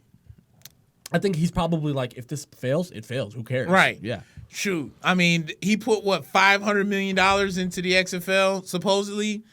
Hell. That's probably chump. That's how much the Saudi Arabian prince apparently owes him. So he's just like, well, if this fails, I know somebody halfway across the world that still owes me some bread. Yeah, and that Saudi prince, he probably has some jeans in the laundry that he like, $500 million in here. I didn't even realize I had $500 million. Vince, I'm so sorry. I totally forgot. Yeah, exactly. Yeah, so again, more power to you if you watch the XFL, but I don't think either of us. We probably won't be doing much analysis of XFL action on this show. No. Man, baseball season can't come soon enough. Dude. All right, here we go. Soon enough. Here we go. All right, so I was thinking about where do I want to start off with, because one team is a rival to the Yankees. The other team is pretty much just the bitch of the Yankees. The bitch are the Mets. The rivals are the Red Sox. I guess I'll start with the Red Sox because the Mets won. Dude, you want to talk about two teams that can't get out of their own way right now? It's the Red Sox and the Mets. So today, and I tagged you in it. Yeah. The Twins backed out of that deal that was supposed to send Mookie Betts to the Dodgers. Here, I got the full breakdown. Go ahead. I can pull it up since. All right, cool. Go ahead. So basically, what happened is somewhere in this deal, the way Tommy was talking about it, he made it seem like Tommy broke it down. Yeah, for us and he's a diehard Red Sox fan, and I think he was making it seem like the Red Sox were the ones that are like, wait a minute, we're getting the absolute short end of this deal. We're giving you an MVP and a former Cy Young, a former MVP and a former Cy Young to get to the Los Angeles Dodgers, who I guess don't give a rat's ass about the salary cap. Oh, no, they got money to spend. They don't mind. Or not that, but listen, the luxury tax. Cubs fans and Red Sox fans and all you fans who are saying, no, we have to cut the salary, take a look at what the Dodgers are doing right now. Right. See how much they don't want to spend money. So the Twins portion, because this is why, yeah, you're right. This is why I gave you. All right, cool. The Twins portion of the proposed 3-team trade that would send Mookie Betts to the Dodgers is reported is in jeopardy, according to Lavelle E. Neal of the third of the Star Tribune. Talks between the Twins, Dodgers, and Red Sox are ongoing, and the current iteration of the trade is not entirely dead, according to reports from Joel Sherman of the New York Essentially, Post what it was and going to others. be was it was going to be Betts and Price to the Dodgers, Right. And the Dodgers would be giving up Alex Verdugo, one of their best outfield prospects, to the Red Sox. And in addition to that, the Dodgers would also give Kenta Maeda to Minnesota Twins. for a pitching prospect by the name of Brusdar Gatterall. Gatterall. Now, Gatterall apparently isn't that bad of a prospect, but what happened was he came in for his physical, and apparently some physical stuff was wrong, and they decided not to move forward with that trade. Now, by the way, that's the gist of it. That's the gist of it, and really, we're not talking about the main portion of this trade because at the end of the day, the Red Sox don't have any dog in this fight because Maeda isn't their pitcher, right? And whatever the hell the guy's name is, the pitching prospect isn't their guy. It's Minnesota's guy. So Tommy had a good point, which is, first of all, the Red Sox took a lesser deal here. Okay. Yep. The Red Sox took a deal. First of all, I don't think they wanted to trade either of those guys inside the AL. Right. They traded him to a possible World Series contender. Right. They don't feel like, the Red Sox don't feel like right now they're in a World Series window. Right. So they don't feel threatened by trading Betts. And they from what I'm reading on MLBTR, it's no guarantee that Mookie's going to sign something long-term with Dodgers quite yet. It would take them getting to the Dodgers. Apparently, it's agreed in principle, but we talked about with AD and all these other athletes, agreements in principle can be broken, and they've broken all the time. Right. So, listen, Alex Verdugo is a good prospect. He's a good outfield prospect, but the Red Sox were getting absolutely fleeced in this trade because they're giving up one of the best players in all of baseball and a pitcher granted, he's going to be making a lot of money next year. But they can afford it. They just don't want to pay him. So essentially, Boston thinks of Dodgers paying majority of Price's contract as sweetening the deal. Right. So that's why we've talked about it with the Stanton deal to the Yankees for Miami, right? Yep. You get back less prospects, but you're not going to have to pay a ginormous part of this. I saw today what the Red Sox would still have to pay. It's still a lot. They would still have to pay a lot of both Price's contract, and they would be helping out with Mookie's contract as well. So I don't know, man. First of all, the MLB Players Association is pissed off about this. They're pissed that this trade was announced almost a week ago now, and nothing has been done officially. And the reason for that is because the teams are stalling. So we'll see what happens, but right now this trade is dead. They'll probably obviously try and restructure it in some way, but right now this trade is dead. And the Red Sox probably are happy about it. They're probably like, Maybe we get another chance to make this right because we didn't do this right. Because wasn't word on the street that the San Diego Padres were actually so LA, I guess the Dodgers, quote unquote, won the sweepstakes, but it sounded like that the Padres seem to be they're all in as well right now on trying to making their team better. And it sounded like that they were going to eat the deal of, okay, we'll take Mookie Betts, but we'll also pay David Price's contract, because I think San Diego might be almost in the same position, kind of maybe where the White Sox are, for sure. Where they're saying, okay, we know that LA right now might be the big head, kind of like Cleveland is or Minnesota is sort of the big head in the AL Central. The Rockies are in shambles outside of Arenado. The San Francisco Giants flipping suck. They're rebuilding. And Arizona's kind of middle of the pack, and we're 2 moves from being better than them. Let's go all out. We have this beautiful Petco Park, but we can't win in this bitch. So let's bring in a Mookie Betts. We'll have him next to Machado in the lineup. We'll bring in a Cy Young guy like David Price. It gets him out of the AL finally in his career. He needs to get out of there. He needs to get out of there. Yeah. And it's just like, okay, cool. But the Dodgers end up winning. So if I'm Boston and I say, okay, well, you know what? LA, you really don't have a lot of what we want. Yeah. Let me now go talk to the Padres, because they might be the big winners out of this. Yeah. It's San Diego, because now they could probably get back on the phone. It's like, hey, yo, this is, I don't know who the GM is in San Diego. Let me say his name is. I think it's, we'll look it up. Let's look it up real quick, because he's probably on that phone right now talking to the Red Sox, trying to strike. AJ Preller. That's right, AJ Preller. Is it Dombrowski still there? Okay. Yeah. Hello, AJ. I mean, Dave. I'm sorry, Dombrowski got fired. It's a guy from Heim. It's Heim from Tampa Bay. Go ahead. Heim. Sorry. Okay. Yeah, his name is Heim. Go ahead. Hey, Heim. Hey, it's AJ. What's going on? Hey, man. Sorry about what happened with that LA deal, man. You know, I know it's a horrible thing, but my deal's still on the table. And if I need to make it a little sweeter, you know, I might have some ready guys for you to take in on that contract. Okay. And there's no way in hell the Boston Red Sox can't say no. No. Because they more or less, like you said, they have pretty much clearly said that they're in rebuilding mode. They just want to shed payroll. Payroll. Because the thing is, they originally were saying, well, we can still win games, but we've still got to shed payroll. Well, now it's turned into we got to shed payroll at any cost, even if it means, again, giving up a guy like Mookie for nothing. Which, again, Alex Verdugo, good prospect. Is he worth Mookie Betts? No, not even close. No. And on top of that, Tommy brought up a good point about his weight. Because I guess this dude's a big guy. Who? The prospect. The prospect. Got it. Verdugo. Not Verdugo. Oh, the guy from the pitching one. The Minnesota. The one from Minnesota. Supposedly, this guy is a big dude. Brusdar Garataral. There you go. Brusdar Garataral is a big guy. And by the way, Tommy it's coming off of Tommy John surgery too. Yeah, and Tommy said he did play on some teams growing up with Derek Falvey in the Boston area. He's the president of baseball ops for the Twins. And he's not really a nice guy, and was a great player in his own day. He's no dummy. He went to Trinity College for a reason. So Tommy, with some firsthand knowledge of the operations over with the Twins, but the Twins, that's petty in all ways of saying it. They're, if something like that happens, by the way, other teams don't want to fuck with you anymore. Yeah. Like if the Twins, if this doesn't happen, it kills the trade. Boston and LA will never trade with Minnesota ever again. Nope.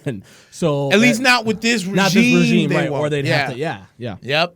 So we have that news. Then we got some Yankees news, because Lord knows we ain't got out of February. Already injuries. The Big Maple is going to be gone potentially for 3 to 4 months, because he had to have some procedure done on the lower back of his spine. Ooh. His agent, which, if I'm not mistaken, is the big one. Scott Boras? I think it's Boras.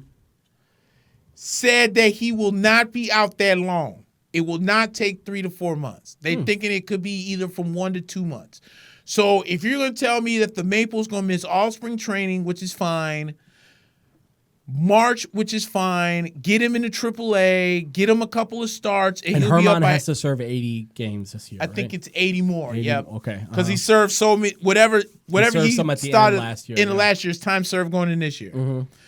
So it puts a damper on the rotation, but since he's going to come back, it's just it's doing what they did last year. Just hold down the ship until he comes back. Right. That's all you got to do. So that kind of hurts the Yankees. But I want to talk about the team on the other side. Mm-hmm. So I guess the Mets deal with Steve Cohen is on life support. It's actually it's practically dead. It's dead, yeah. And I was trying to look into research into what was going on, like why all this is going down. And what it seemed like, okay, so this is what I remember when this was all being talked about. Mm-hmm. The deal that was in place was that Cohen, who's a minority holder of the New York Mets, was going to buy the majority stock from the Wilpons. Mm-hmm. Then the Wilpons were only going to be there 5 more years. So Cohen's money was going to then, because right now the Mets are working with Wilpon money, which as far as Met fans are concerned, ain't nothing. Right. And they don't want to spend. They don't want to spend. They don't want to spend. Yeah. Cohen was going to bring in his billions of dollars, and then you could get to spend a little bit more in other places, and can't nobody tell Steve Cohen no. That was a 5-year plan. So Cohen comes in with his money next year. The Wilpons will still run the day-to-day operations, but within 5 years, they'll fizzle out and Cohen will be full majority owner. As of when I tagged you in that post on Thursday, I think it was, the Wilpons backed out. Now, I don't think they liked that 5-year part of that. They didn't want to fizzle out. They wanted to run the day-to-day and just let Cohen own. And Rob Manfred actually came out and said it's unfair to say that the Wilpons backed out because now there's reports coming out that basically said that Cohen was trying to change a lot of the terms of the deal at the last second. Right. And that basically he was trying to strong-arm the Wilpons. And that there's a lot of rumors around the league that because basically Cohen said he told the Wilpons, if I don't buy you guys, I'm going to go buy somebody else. Yep. So just go ahead and if you don't want me to buy you, I'll buy somebody else and I'll beat you with them. Yep. So essentially, he's trying to strong arm the Wilpons, trying to get them to sell that majority stake, and really he's left a bad taste in everyone's mouth right now. And basically, they're basically saying that the league is committing to shutting him out, and they don't want him to buy any other team the way that he's handled this sale. So it's interesting to see because the Mets fans have a right to be a little bit frustrated. I'm with you on that. You know, you can't be a major MLB team like the Mets and come out the other side of this with this type of a mess. Like it just doesn't work. Right. And it's bad for optics, and it's also bad. Like, you know what? They're fielding a pretty good team this year, and they do need a couple of additions, and those a couple of additions might not come if they see this type of chaos. I'm with you on that because it seemed like a lot of buzz. Mm-hmm.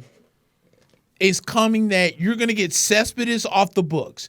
There's a great chance that Yoenis Cespedes could have a monster year this year because this is a contract year. Yeah, he restructured to take a little bit less. Right. But he's going to get a little bit more guaranteed back. Right. So, you get Cespedes off the books. Cano in another 2 years. But when Cohen was to bring in his billions, now you could go out there and spend and pay Mookie Betts that because the Mets need an outfielder in the worst way possible. Yeah. They need an outfielder in the worst way possible without giving out whatever prospects they have. Which they don't have a ton left, yeah. They don't. But like the one blue chip that they do have who now has no spot on his team unless the National League grows half a brain and finally brings the DH is Dom Smith because Pete Alonso ran away and hid with that spot last year. And he can't play outfield as Hell well. No. They tried that corner outfield with him. It didn't work out. So this man is basically a first baseman. Mm-hmm. So basically, you could have brought in Mookie Betts, probably the best free agent going into this year. Yeah. When this year's over with. And as I said a couple shows ago, now the Mets become more competitive. Now the games between the Mets and the Yankees now might mean something because the Mets are really flipping good. The Yankees are already good. So now that rivalry, that Subway Series rivalry really means something. And the crap talking amongst the two can be of epic proportions. But now it's not going to be that way because now the Wilpons get to keep the Mets. And now they're not going to spend money to bring in a Mookie. And while they're sitting there struggling to figure out what they're going to do to try and make that team better, because the Wilpons don't want to spend no bread, they're probably going to go out and make some goof-ass trade that's not going to make sense. Like, Met fans are all up in arms that they didn't go out there and get Sterling Marte from the Pirates. From the Pirates. Which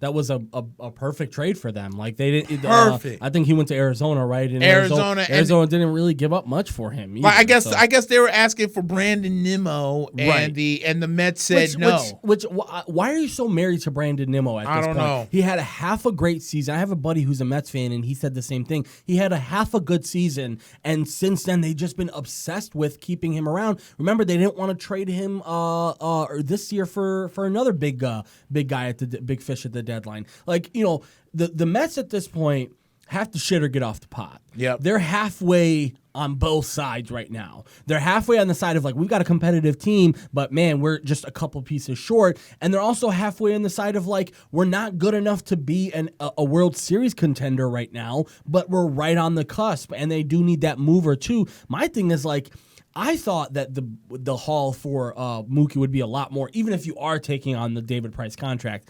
Got to give up more than just one prospect. And Verdugo is good, but people who are saying that this is worth it just to get Verdugo back because you get a left-handed outfielder back and he's young and relatively young, that's not enough for me. And if you're the Mets, you got to say, all right, I got Brandon Nimmo. He's a pretty decent outfielder, and you know what? We got two other prospects we can throw you too. Like, you might as well try and run that trade right now because Mookie. By the way, Mookie was very disappointed in the trade. He said he thought that he was going to be able to at least play out the year and see what happens next year. And he basically said Boston's his home. He wants to stay in Boston, but things don't work out like that all the time, man. They really don't. You guys just got to be ready for the business aspect at all times. They really don't. And Mookie also has to know that he's not taking a hometown discount for him to stay in Boston. He told Boston, then Boston said, all right, fuck you then. we'll right, so how you want to stay here, but you ain't going to take the discount? Like, you can't have your cake and eat it too here. Like, you know what we're at money-wise, situational-wise. We're not a team right now that's good. I mean, hell, we're not even a team that has a manager yet. Nick, there's this obsession sometimes with pro athletes. They want to stay with the same franchise for their whole career because there's that allure. Like Kyle Long, he retired this year or this offseason. It was actually just a couple weeks ago he retired. And one of the main reasons he said there's still a market for his services. He could still play, but basically he only wants to play for one team. And he loves the Bears and he believes in loyalty. And my thing is, like, that's cool, Kyle, but you're leaving money on the table. You still got skills left. What is the allure of staying with one team? Like, This whole thing about, I want to create my legacy here, and which is what Mookie was basically talking about, that we started something special with the World Series and why end this and let's continue. Well, honestly, Boston's going in a different direction, dude. Yep. Like, they don't really. If Boston fans are smart enough, by the way, now that they've won those World Series and they've exited that dark age, and once they started winning World Series, I think Boston realized we've got to be smart about this. Same thing that the Cubs are doing right now, by the way. Theo Epstein, he said something pretty controversial, and a lot of Cubs fans were upset with him. He said he knew in 2017 that they were going to have to tear this team apart in 2020. Right. Basically saying that we knew we were going to have financial handcuffs on, and there was not going to be a lot of financial flexibility, and we were going to have to find a way to get rid of guys. But the problem was the team was good enough to be competitive, so we couldn't really tear the team apart, but also we basically we knew we weren't going to be able to keep these guys. And the real issue with this is, again, as a fan, that's a hard pill for me to swallow because you're telling me you can spend money, but you don't want to. Yeah. And that's kind of like, man, you're pissing me off with this. Like the Cubs, they're making money hand over fist. Right. They got this new deal. By the way, you Cubs fans, they're not on WGN this year. That's it. Yeah, I saw something on the billboard, like marquee. They're TV marquee TV now. They've got their own network. By the way, the Ricketts, who are the owners of the Cubs, love the Republican Party and donate a lot of money to Sinclair Broadcasting, a right-wing sort of broadcasting, and that's what this is. It's marquee. You're going to be supporting this sort of Sinclair. Remember that viral video 2 years ago now of all the news reporters repeating the same script? You remember that? And it was like, we at Sinclair Broadcasting believe that this, and there was like 20 of them reading the same script. That's who owns the Cubs now. So Cubs fans, no more WGN. Hit up Sinclair. And by the way, listen, Cubs fans, if you're tired, this is gonna be like Snoop Dogg or Suge Knight at the Source Awards. If you guys don't want an owner who's all of the video, all in the, come be a White Sox fan. Be a White Sox fan. No, because at the end of the day, join the South Side. At the end of come the day, to the dark side. It's about winning. It's about winning, and if you want to win this year, the Cubs aren't going to be doing it. They're going to be a middling team. So again, this is who I was waiting for to comment. Steven's a big diehard Mets fan. Okay, Steven, what's he saying? He was saying just like the coupons do for the that's what they call the coupons. The coupons, dude, they're so cheap. I felt, and when I read that, like I was half laughing and I half felt bad for him because, like I said, dude, I'm ready. And it's not me rooting for the Mets. I don't necessarily hate the Mets like that because we only deal with the Mets. Okay. You don't have to. They don't have to be bad in order for you to be good. You know what I'm saying? So like, exactly. Whatever. It's with me with the Cubs. I don't wish bad upon the Cubs, but I don't give a shit about them. It's kind of like when you're in high school, and like all the girls like around the popular guy and whatnot. Yeah. And like you're kind of jealous and everything, but when he it's like if the popular guy is dating the hot girl and they break up. And you're kind of like happy for it because you're jealous, right? But you feel bad for him because like, the moral side jumps in. Yeah. That's who the Mets are to me. It's like, dude, like I don't hate you guys. Like I kind of want you to be good. Yeah. But a part of this is funny to me because I know that all of your hopes were up. Yeah. That finally the Wilpons could fizzle their way out so we can get some real leadership in here. Yeah. And bingo, it got swept right underneath. You're like, damn it, we got to deal with these idiots now for almost forever. And speaking of that, so Mets, what would be more Mets than the Mets winning 90 games this year? This team having all this turmoil, not really knowing what's going to go on, but still being good on the field. But they may not be good. They may be good enough to win 90 games, but they're not going to be good enough to win the series. I mean, it's going to be tough. So again, we talked about when the World Series ended, that the Nationals just gave a lot of teams hope because there's a lot of teams going into the offseason thinking we have no shot next year. And, they make a couple moves here, make a couple moves there, have a couple guys get hot at the right time, have a couple guys, find their stride at the right time, and boom, you find yourself with a World Series win. But if you're the Mets, you can't use that as a blueprint. See, the thing that's going to bother me about New York, and I guess, within the next couple of weeks, we'll start doing the training segments and whatnot. But, can't wait for that. I think James Paxton, please go off. Oh, hey, I'm not too upset with that. Like, I have big hopes for James Paxton. Let me tell you something about the Yankees, okay? Mm-hmm. There's technically two players with the Yankees that I'm excited to see this year. One of them is now out for 3 to 4 months of James Paxton because I think James Paxton, low-key, was the Yankees' best pitcher from Father's Day until the end of the Yankees' entire season. That includes the postseason. What a lot of people don't understand was I think James Paxton never lost a start after the All-Star break.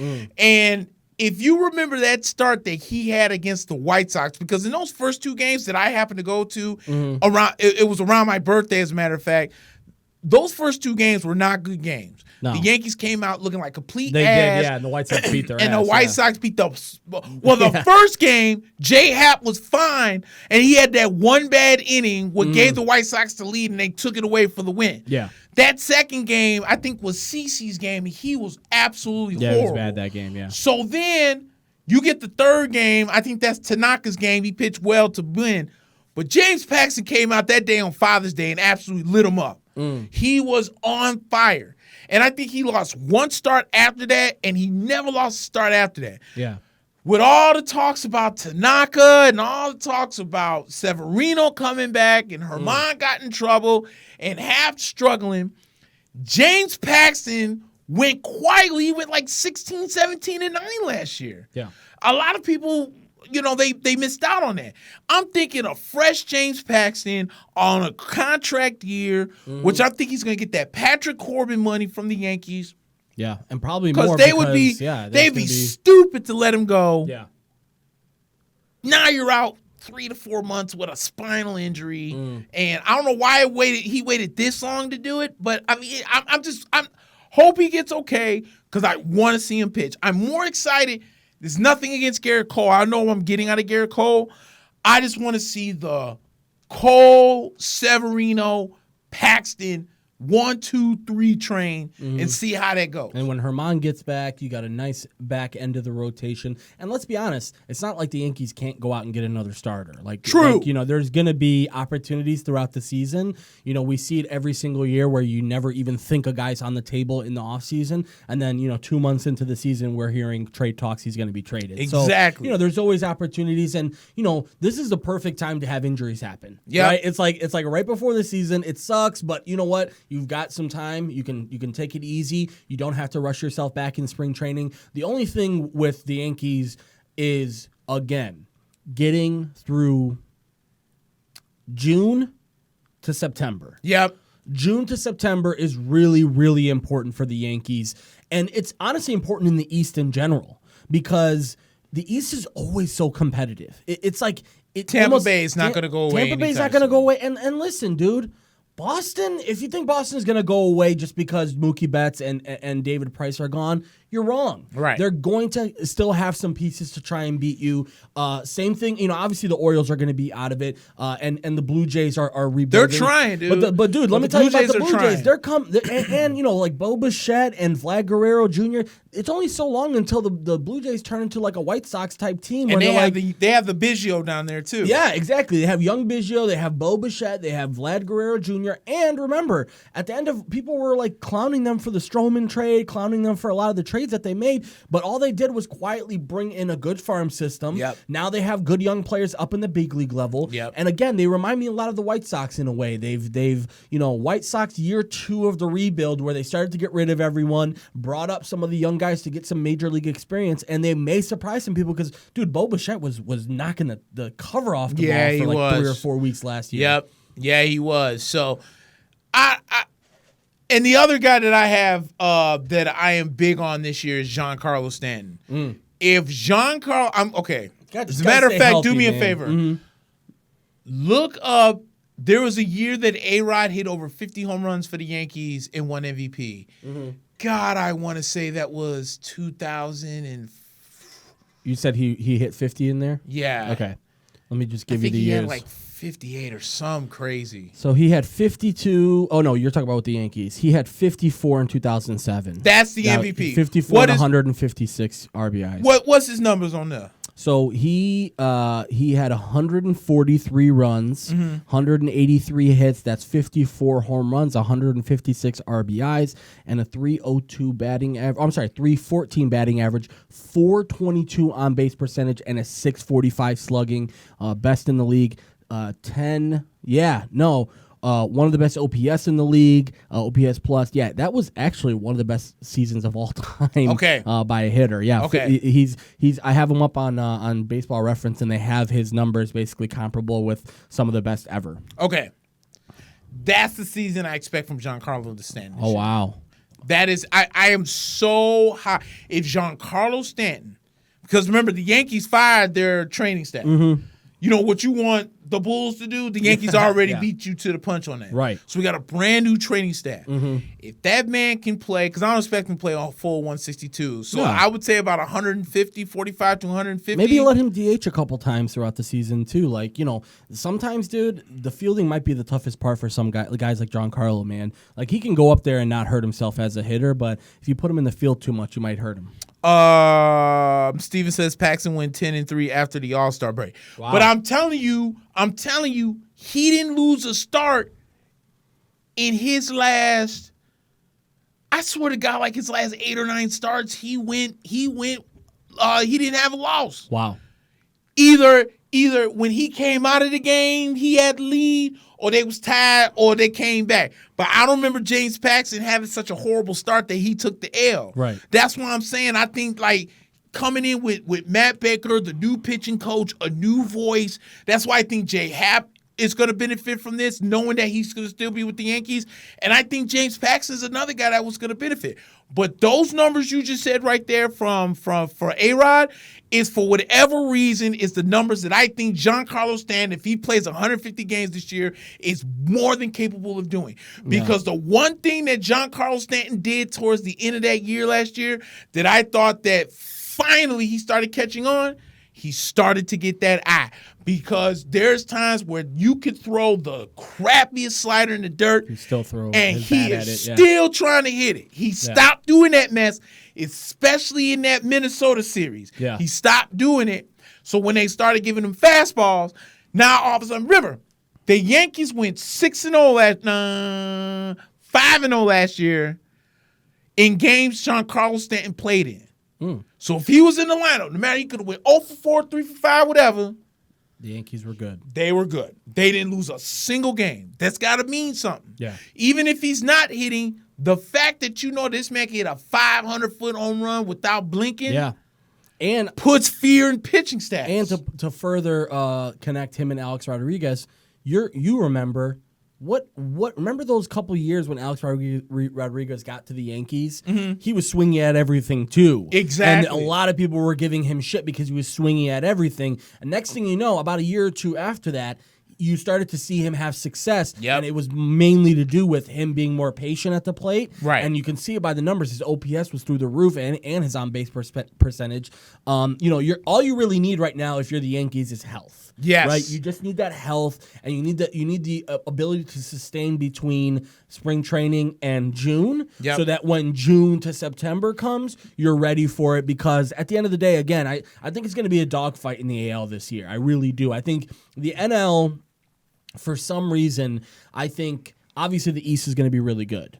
I think so too. But that's the Mets included. Yeah, Mets included That's in that. Mets yeah, included. I mean, Braves, Nationals, Mets, and then the Phillies. Yep. That's going to be a really tough division. I agree with you 100%. But the other spots in the NL are the Dodgers. Have the Dodgers ever really had trouble, even when the Rockies were good, or even when the Padres were threatening? Have the Dodgers ever really been not a favorite for the West? Right. And then similarly, over in the Central, you got the Reds got considerably better, but really.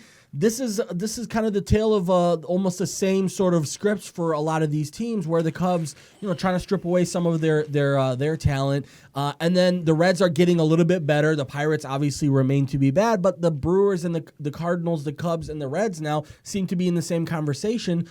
So I'm not really necessarily saying there's a huge favorite there, but I'm just saying in the AL. First of all, the East is always tough. Yeah. No matter how bad the bottom teams are, East is always tough. The AL West, somehow, Oakland, Houston are always sort of battling it out in there. And the Central this year is going to be pretty crazy because right now the White Sox, the Twins, and the Indians are going to be almost on level playing field now. Agreed. So, this is going to be a really interesting year. I'm super excited for AL. I'm super excited for the White Sox, obviously. But I think the AL this year... First of all, they're going to make a case as to why we need to put the DH in the NL. Man, let's just end this foolery. Put the DH in. It's crazy watching that baseball documentary because the only reason why we have the DH now is because the AL was struggling financially, and they said, let's change things up a bit. Let's have, an extra hitter and the designated hitter. And next thing you know, the AL started booming again, and the numbers were better, and the players were better. I think it could have a similar effect for the NL. I think the NL needs a little rejuvenation right now because, Bumgarner and his likes are killing me right now with this traditional baseball shit. Yeah, I want to stay in the AL because I want to hit. Shut up. Good luck in Arizona this year, by the way. Idiot. Could have came to the White Sox. Steven Wallman wants to know best curveball in baseball. Is it Clayton Kershaw? Who has it? Yeah. Let me just tell you something. When he's on, nobody's better than Kershaw. Without question. But there's guys like, one guy that I will say his curveball is amazing. It's different now. But Trevor Bauer, yes, his curveball is amazing. Not only because of the break, but his accuracy. Mm-hmm. He can put it anywhere he wants. Let's remember, part of the problem with Kershaw is he loses control of that sometimes. Yeah. That's where he's gone. Remember, that's where he's gotten in trouble in the postseason. He throws that curveball without conviction. Somebody just knocks it out of the park. I would say when Kershaw's on, it's him. But Trevor Bauer has an amazing one. Sliders is interesting too. Chris Sale has an amazing slider. Yep. There's a lot of guys who can throw. That kid Castillo in Cincinnati throws an amazing slider. There's a guy Alvarado. He's a reliever for the Rays.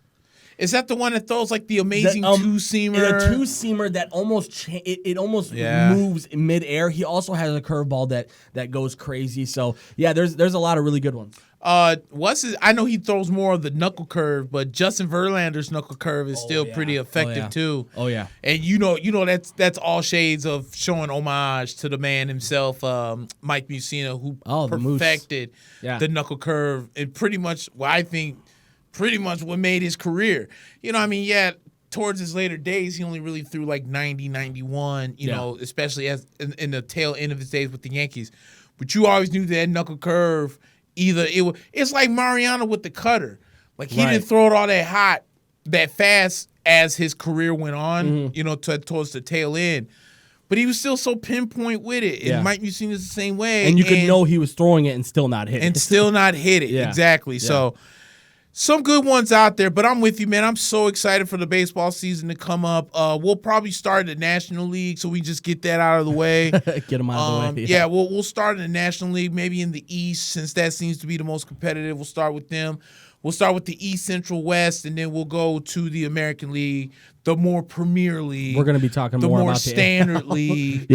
Our league. The fun league. Mm-hmm. The league that should only be getting watched until the National League brings in the DH. Yeah. The MLB needs to stop playing games with this, and piss off to all these, I'm a baseball purist. Fuck off. Pitchers should be batting. Yeah. Stop it. That's why ask the Cubs how that's worked out with all the injuries they've had to They were the number one. They're the number one fan base that cries about it. Talking about, well, Carlos Zambrano, he's such a great hitter. God. He would shut up. Nobody cares, dude. No, you're not crying because you're missing 10 home runs for in a career from the great Carlos Zambrano. And can I just say, I watched a lot of that Carlos Zambrano era Cubs. He was terrible a lot. He only hit like 3 home runs or something like that. Like, it's not like he was a guy who was hitting them once every 10 times he went. He literally was terrible the rest of the time, but he hit 3 home runs, and I think 2 of them were in Milwaukee. You know what I'm saying? I think that was basically what it was. So yeah, please change the DH rule. Yeah. We don't need pitchers hitting. Heck yeah. So we'll get into that. We'll probably get into that next week or so. Yes, sir. But the final topic that we do need to talk about in this show is UFC 247. 7 in Houston. Houston has been pretty busy between the scandal, I know, man. the Royal Rumble. Now you got UFC. I forgot the Royal Rumble was there. Wow, yeah, what a busy couple weeks. Yeah, dude. Houston has to try and save face somehow. Yeah. Speaking, before we get into that, okay. I keep hearing all this alleged backlash that's going to happen to the Houston Astros.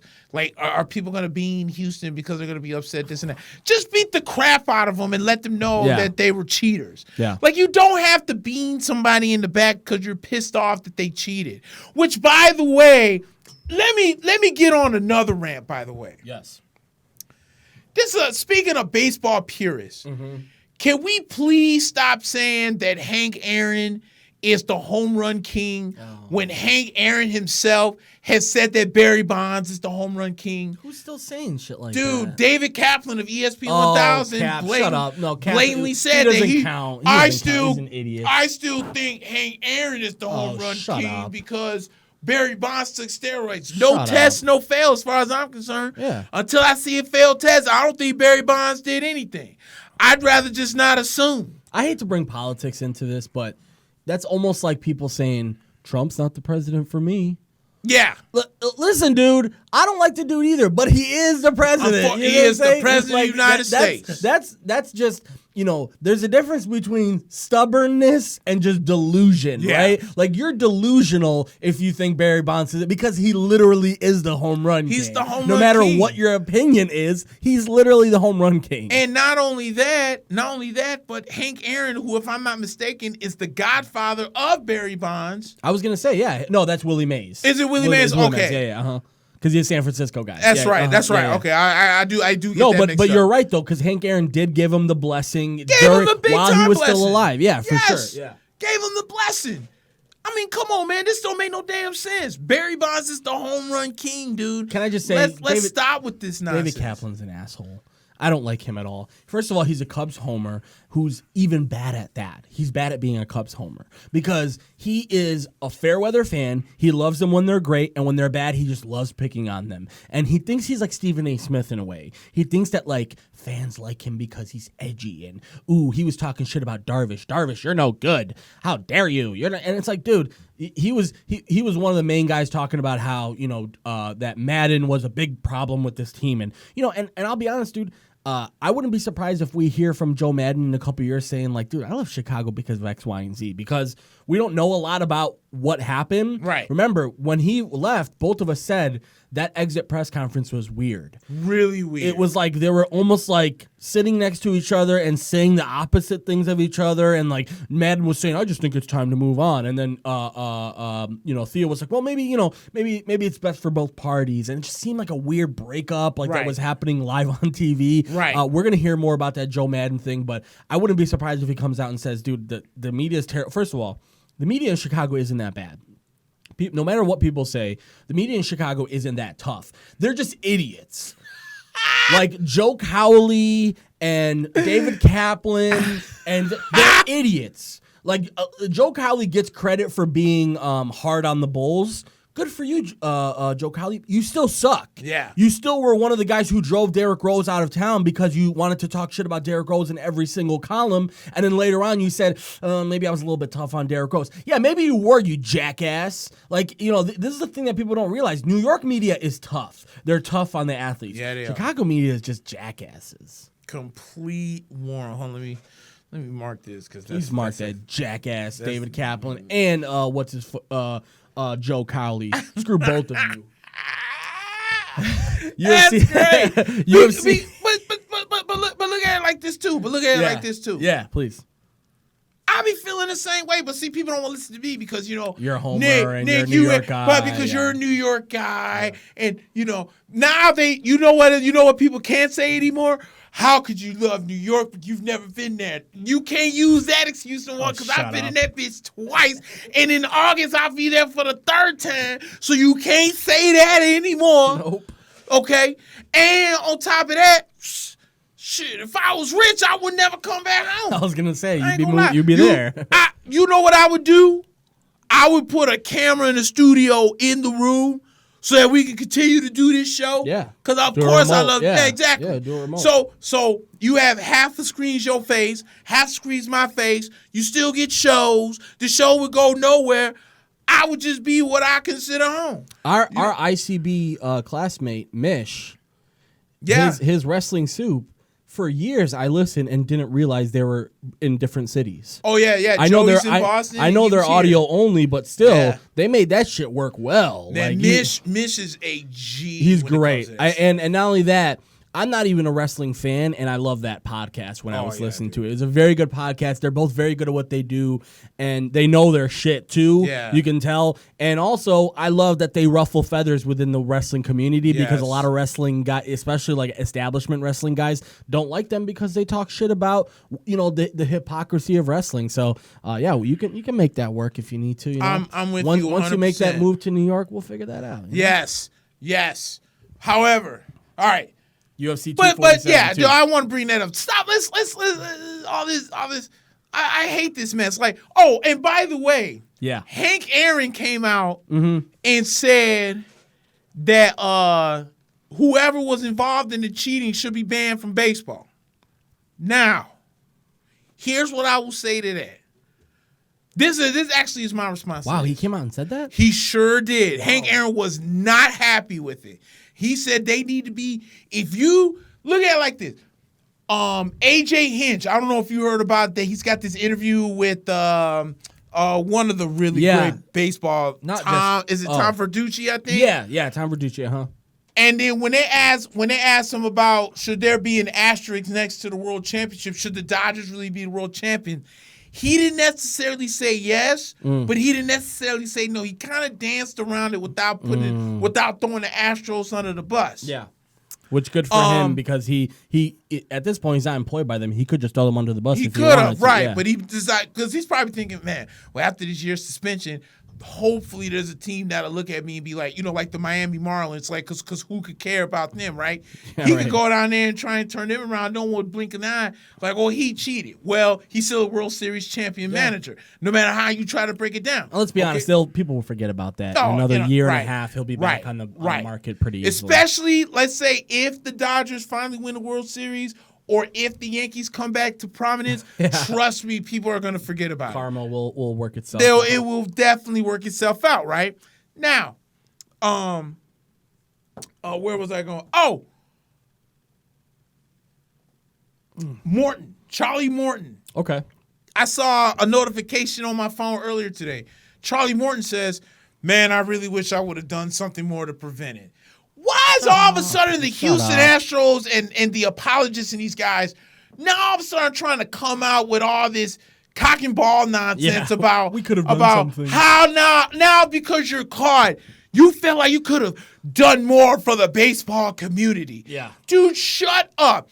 You could have had a conscience of doing it when it happened. Yeah. You didn't. You benefited from it. I'm not buying the BS that all of a sudden you have a conscience and a heart and you want to apologize to everybody.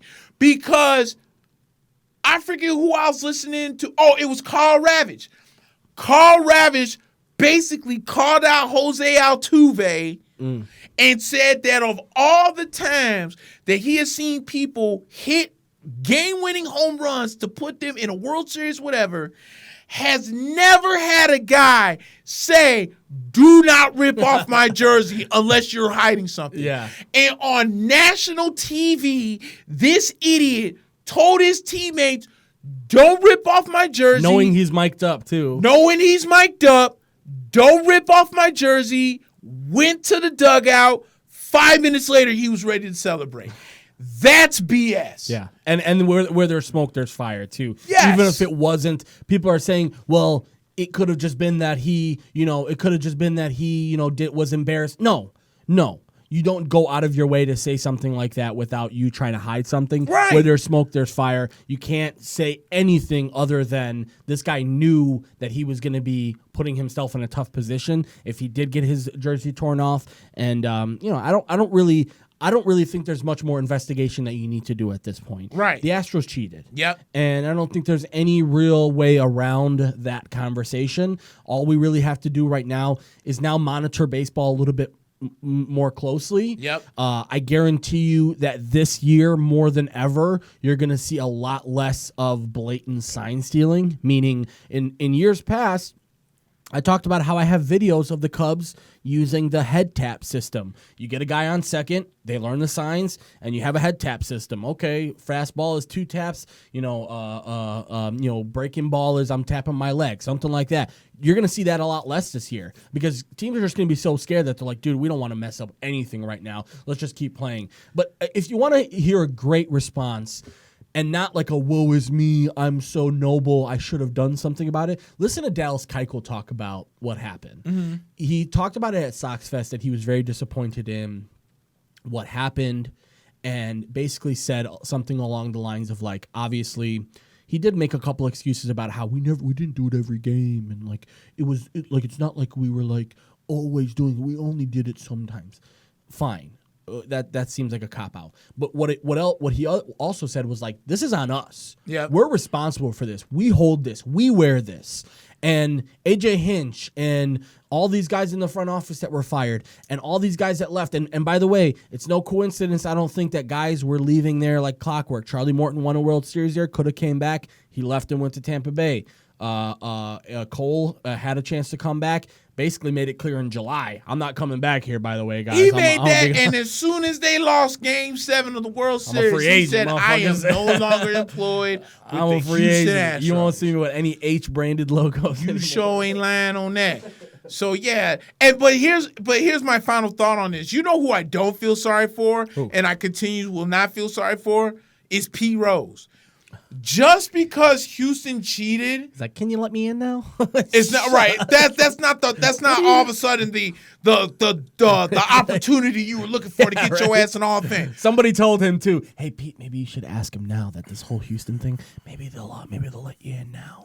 He's like, all right, maybe the MLB should reinstate me because Let me tell you what, that was bogus. It's worse than what I did, and you kiss my ass. And also, all the apologists can too, because I'm so sick of like everyone wants to make the excuse of, well, P. Rose had the most hits in the game.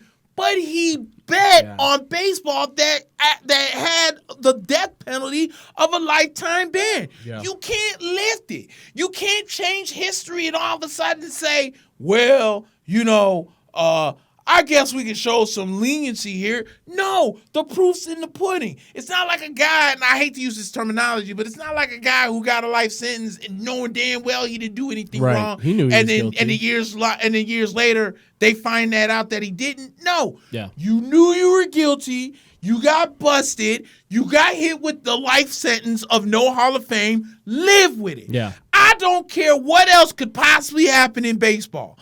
It's not going to change that you bet on baseball and you got the lifetime ban. You have to live with it. Just wear it. All the crying and the boo-hooing and the signing petitions and all this other BS, I don't feel sorry for you. And there should be a lot of people that should stop feeling sorry for you. Yeah. The only reason I should see your face is if you're on Fox and you're talking about talking MLB. to Frank Thomas. That's it. Like, I respect the fact that you're Charlie Hustle. Sure. I respect the fact that you're the all-time leader in hits. Yeah. I respect everything you did. I think he's got a ring with the Big Red Machine.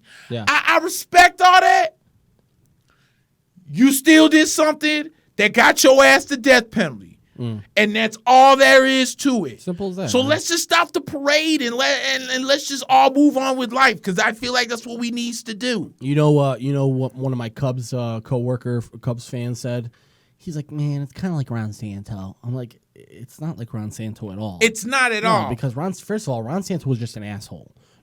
That was the main part about Ron Santo. He was a terrible teammate, apparently a terrible person, and would constantly go after his teammates, his managers, his colleagues. I heard that too. And just was terrible. Yep. By the way, what's the name? Ernie Banks. Mm-hmm. Ask Ernie Banks what he thinks about Ron Santo, because what he said was Ron Santo was racist. Ron Santo was a terrible teammate, and basically nobody liked the guy. And when he went to the Cubs broadcast team, everybody fell in love with Ron Santo because of the whole Harry Carey, Ron Santo's a part of Cubs baseball now. Right. And obviously, tragic diabetes and whatever he had, and he lost his fight with diabetes. But to compare that to Charlie or Pete Rose is just completely out of the realm of existence. Ron Santo didn't get a death penalty because he was cheating. No, he was just an asshole. That's right. It. And that's all it was. And honestly, the reason why a lot of people were reluctant to bring him to the Hall of Fame is because honestly, his numbers were on the cusp. Yeah. His numbers weren't obvious. Like let's be honest. One of the coolest, most nuanced conversations amongst sports is the Baseball Hall of Fame conversation. Easily. Very, very fun conversation to have if the guy or gal you're talking to knows what they're talking about. And there's very clear things that will qualify you for the Hall of Fame. And Ron Santo didn't hit all of those numbers. So to say Ron Santo's in the same realm is just not good in my book. Nah, it's a terrible comparison. By the way, JJ Watt just tweeted, just turned on the XFL. Oh, no, this was early today. Sorry. Just turned on the XFL. Kicker missed a field goal, and they immediately interviewed him on the sideline asking what happened. That's tough. Cool. I'm okay. I'm okay with that. I mean, obviously that would never fly in the NFL, but hell no, it would never fly in the That's pretty NFL. cool. All right, guys. Well, we got a UFC card to talk about before we end the show. Yes, sir. By the way, they're in the middle of the prelims right now, so I think it's Lauren Murphy versus Andrea Lee. Just to give you guys a little bit about what's already happened today. Yusuf Zalal, one of the young guys in the prelim card, he did win against Austin Lingo. Andre Ewell wins against Jonathan Martinez. Journey Newson, he fought Domingo Pilarte, and Pilarte was a favorite, and he lost. Pilarte lost. Mario Bautista won against Miles Johns, another underdog. And then James Krause and Trevin Giles is going to be an interesting one. Krause is taking this one on 1 day notice. 24 hours notice for Krause. His opponent, Giles' opponent, dropped out. Krause from Kansas City, fresh off of celebrating the Kansas City Super Bowl, is now in Houston and will be fighting on 24 hours notice. So that's an interesting one to find out what happens. And the main card, it's top heavy. You know, there is Derek Black Beast Lewis against Alir Latifi. I personally think Latifi is going to take this one. Derek is very one-dimensional. Yes. And Alir is the opposite. He can wrestle, he can grapple, he can box with you if he needs to, he can kickbox if he needs to. I think Latifi has the upper hand in that one. Mirsad Bektic versus Dan Ige. This is two, veteran Ige, and then Bektic is kind of an up-and-comer. I like Mirsad in that one. He's got a really supreme skill set to Ige. And then Justin Tafa versus Juan Adams. These are big light heavyweights, I believe. And that one should be an interesting one because, let's be honest, Nick, the light heavyweight division is sort of going away. This Dominic Reyes versus John Jones fight, this is the last guy left for John Jones. Who's left for John Jones to beat? And by the way, John Jones talked to Ariel Helwani this week, and Helwani's like, all right, what's next? And basically he said, I want heavyweight next. He wants to try and fight Stipe next, but Stipe is having a big issue right now with his eye, and may not come back, and DC still wants that rematch, so we'll see what happens with that. But the much-anticipated two main fights are both for the strap. Obviously, we have your boo, Valentina Shevchenko. She just came off a win against Liz Carmouche not too long ago. 4-fight winning streak for Valentina the Bullet Shevchenko against Caitlin Chukagian, who's coming off a couple of wins for herself.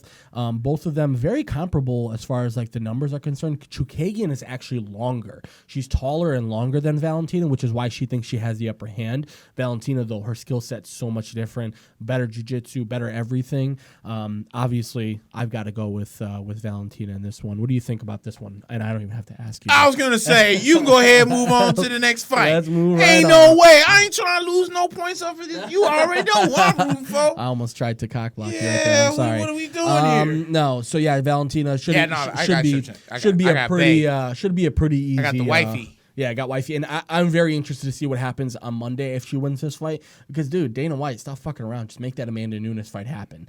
No one's left for Nunes at this point. That one against Durandamy, Jermaine, it's funny. Jermaine, barely stood in there, and they were giving her credit. Wow, that was a good fight for Durandamy. No, Amanda beat her up. Not from a stand-up perspective, yes. Yeah, but what I'm saying is, but from an overall perspective, maybe not, because she spent a lot of time on her back. Yeah, and at the end of the day, if the best thing you have to say about a chick is you lost competitively, to me, you're not really saying that much. So let's just. It's like Jim Boylan say, "Hey, we lost by but this is an effort W." It was an effort. And not only that, I'm gonna call timeout with 1 minute left to kind of get a nice little play in here while we're down 24.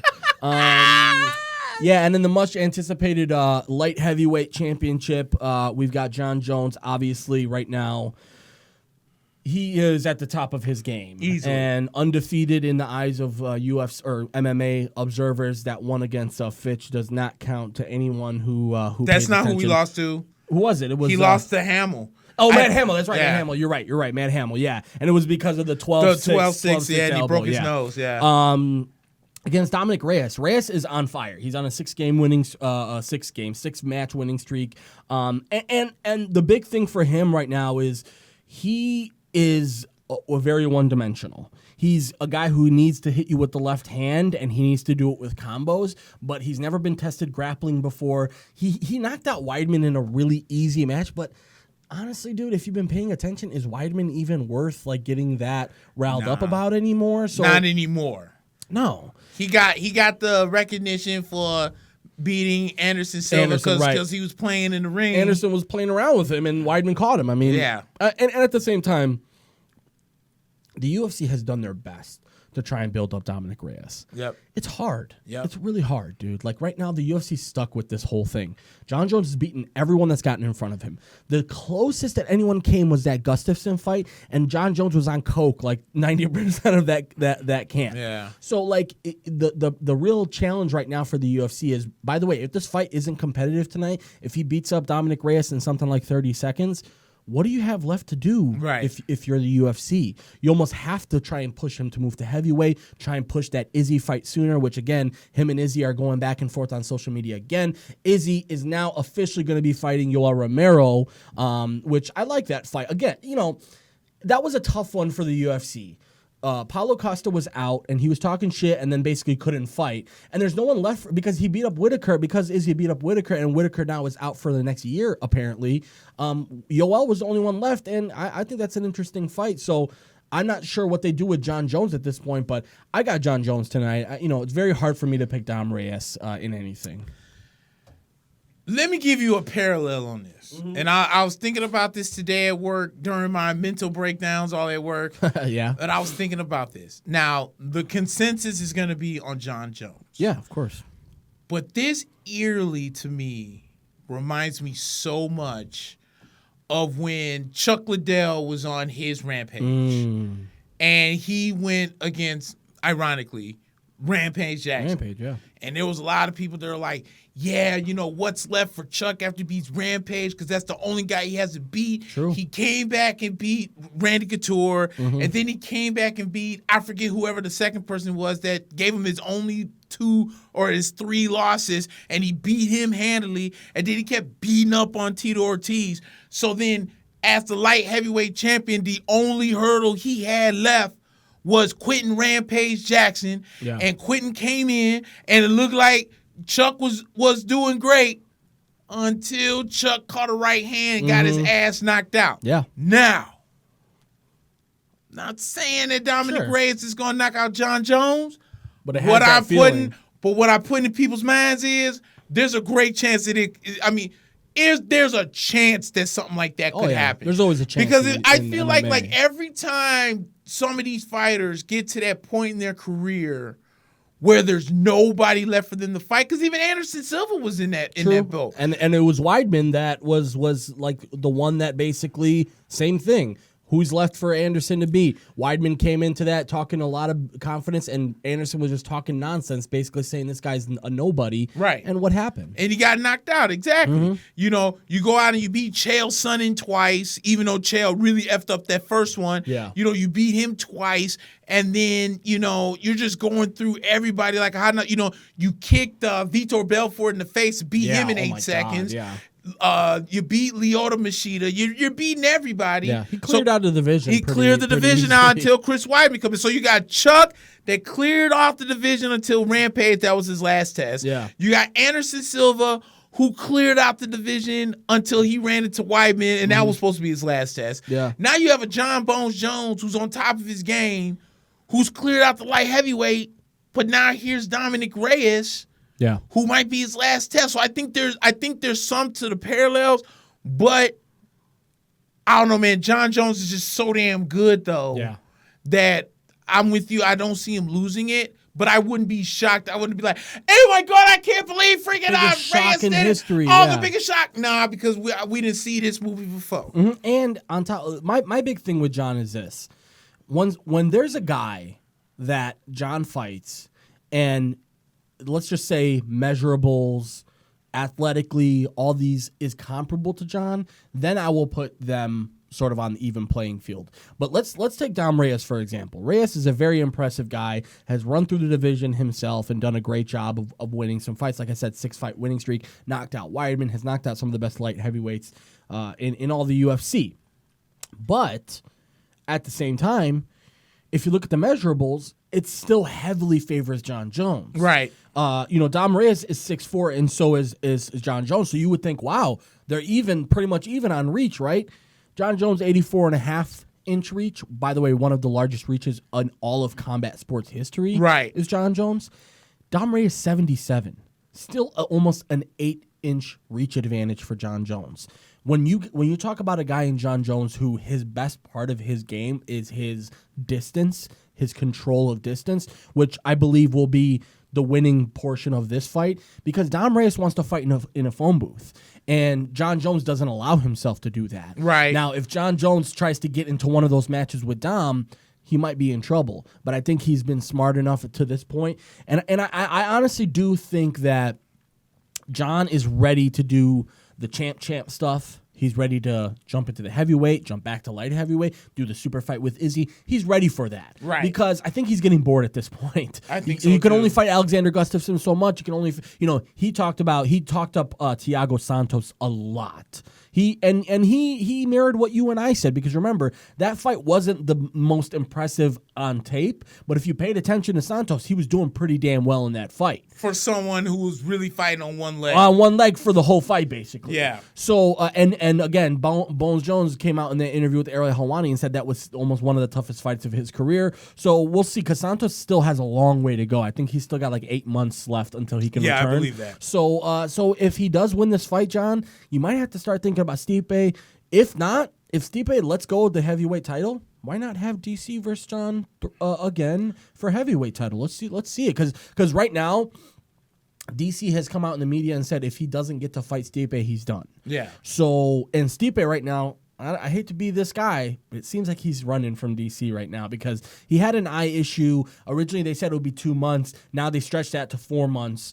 And basically now they're saying, and there's a lot of rumors in the media, that Stipe and his team are stalling to DC the way that DC stalled Stipe when he won against Stipe, and he kind of stalled with the 4-month layoff.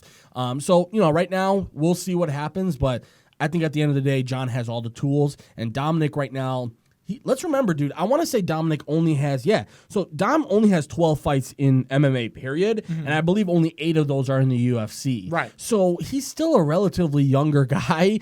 He's only 30, which is crazy to think about, because John's 32. Yeah. John is 25-1. He's 32. He's still got 10 years if he wants to. And he said it himself. He said, I'm going to be doing this in 10 years. So... Let me know when Francis Ngannou's coming back for that UFC heavyweight championship, and then let's talk. Him and Rosenstruik are going to be fighting in April. Okay. So they're saying now the winner of Rosenstruik Ngannou would be next in line for Stipe if Stipe doesn't do DC. Okay. But the problem is, if Stipe doesn't do DC, DC retires, and you basically have Ngannou and Rosenstruik as 1 and 2 in the heavyweight division. So we'll see, because a lot of people are saying, and I really like this, Ngannou versus Bones Jones.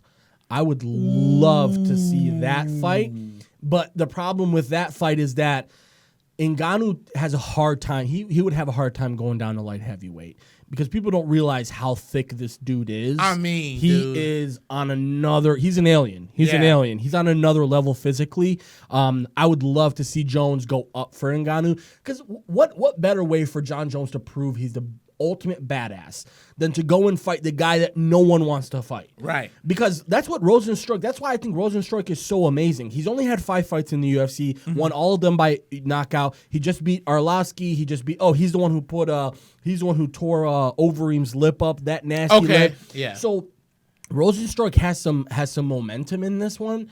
But if Rosenstruik can beat Ngannou, that sort of puts the kibosh on that. But if Ngannou can beat Rosenstruik, why not have Ngannou and John Jones? And again, why not have it for the heavyweight title? Let's see. Right. At this point, the UFC can do no wrong, dude. Like, that's the thing with this whole ESPN deal. They're going to find a way to make people interested in these fights. Like, again, that Khabib-Ferguson fight, They made that announcement almost 3 months ago. Right. Like, that's not happening for another 3 months from now. And now there's all these rumors that what's your boy's name? Habib? No.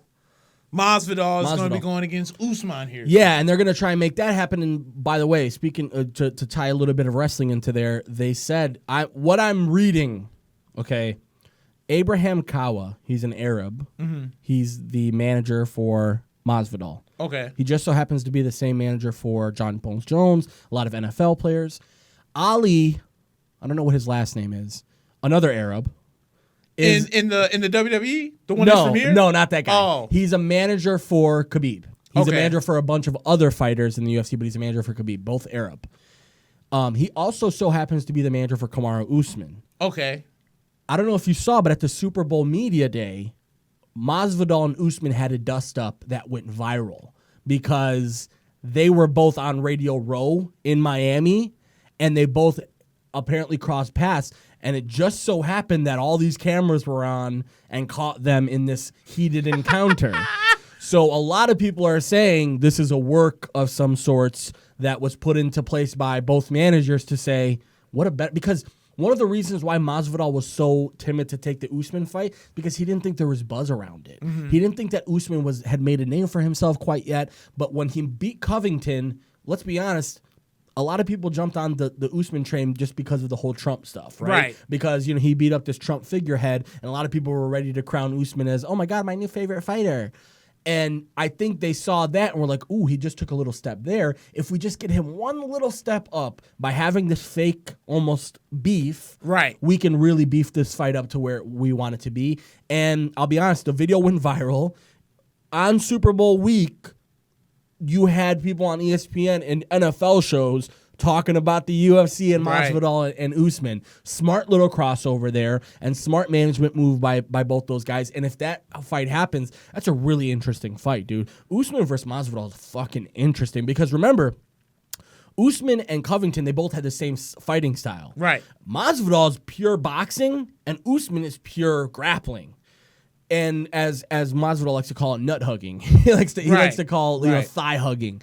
But this is an interesting one because Usman proved he can throw hands, and Masvidal has proved in the past that he can grapple. So this would be a really interesting fight. I think that's the fight to make, and I simply think right now the Conor ship has sailed for Masvidal. Yeah. Right, the Conor ship has failed. He was waiting for Conor.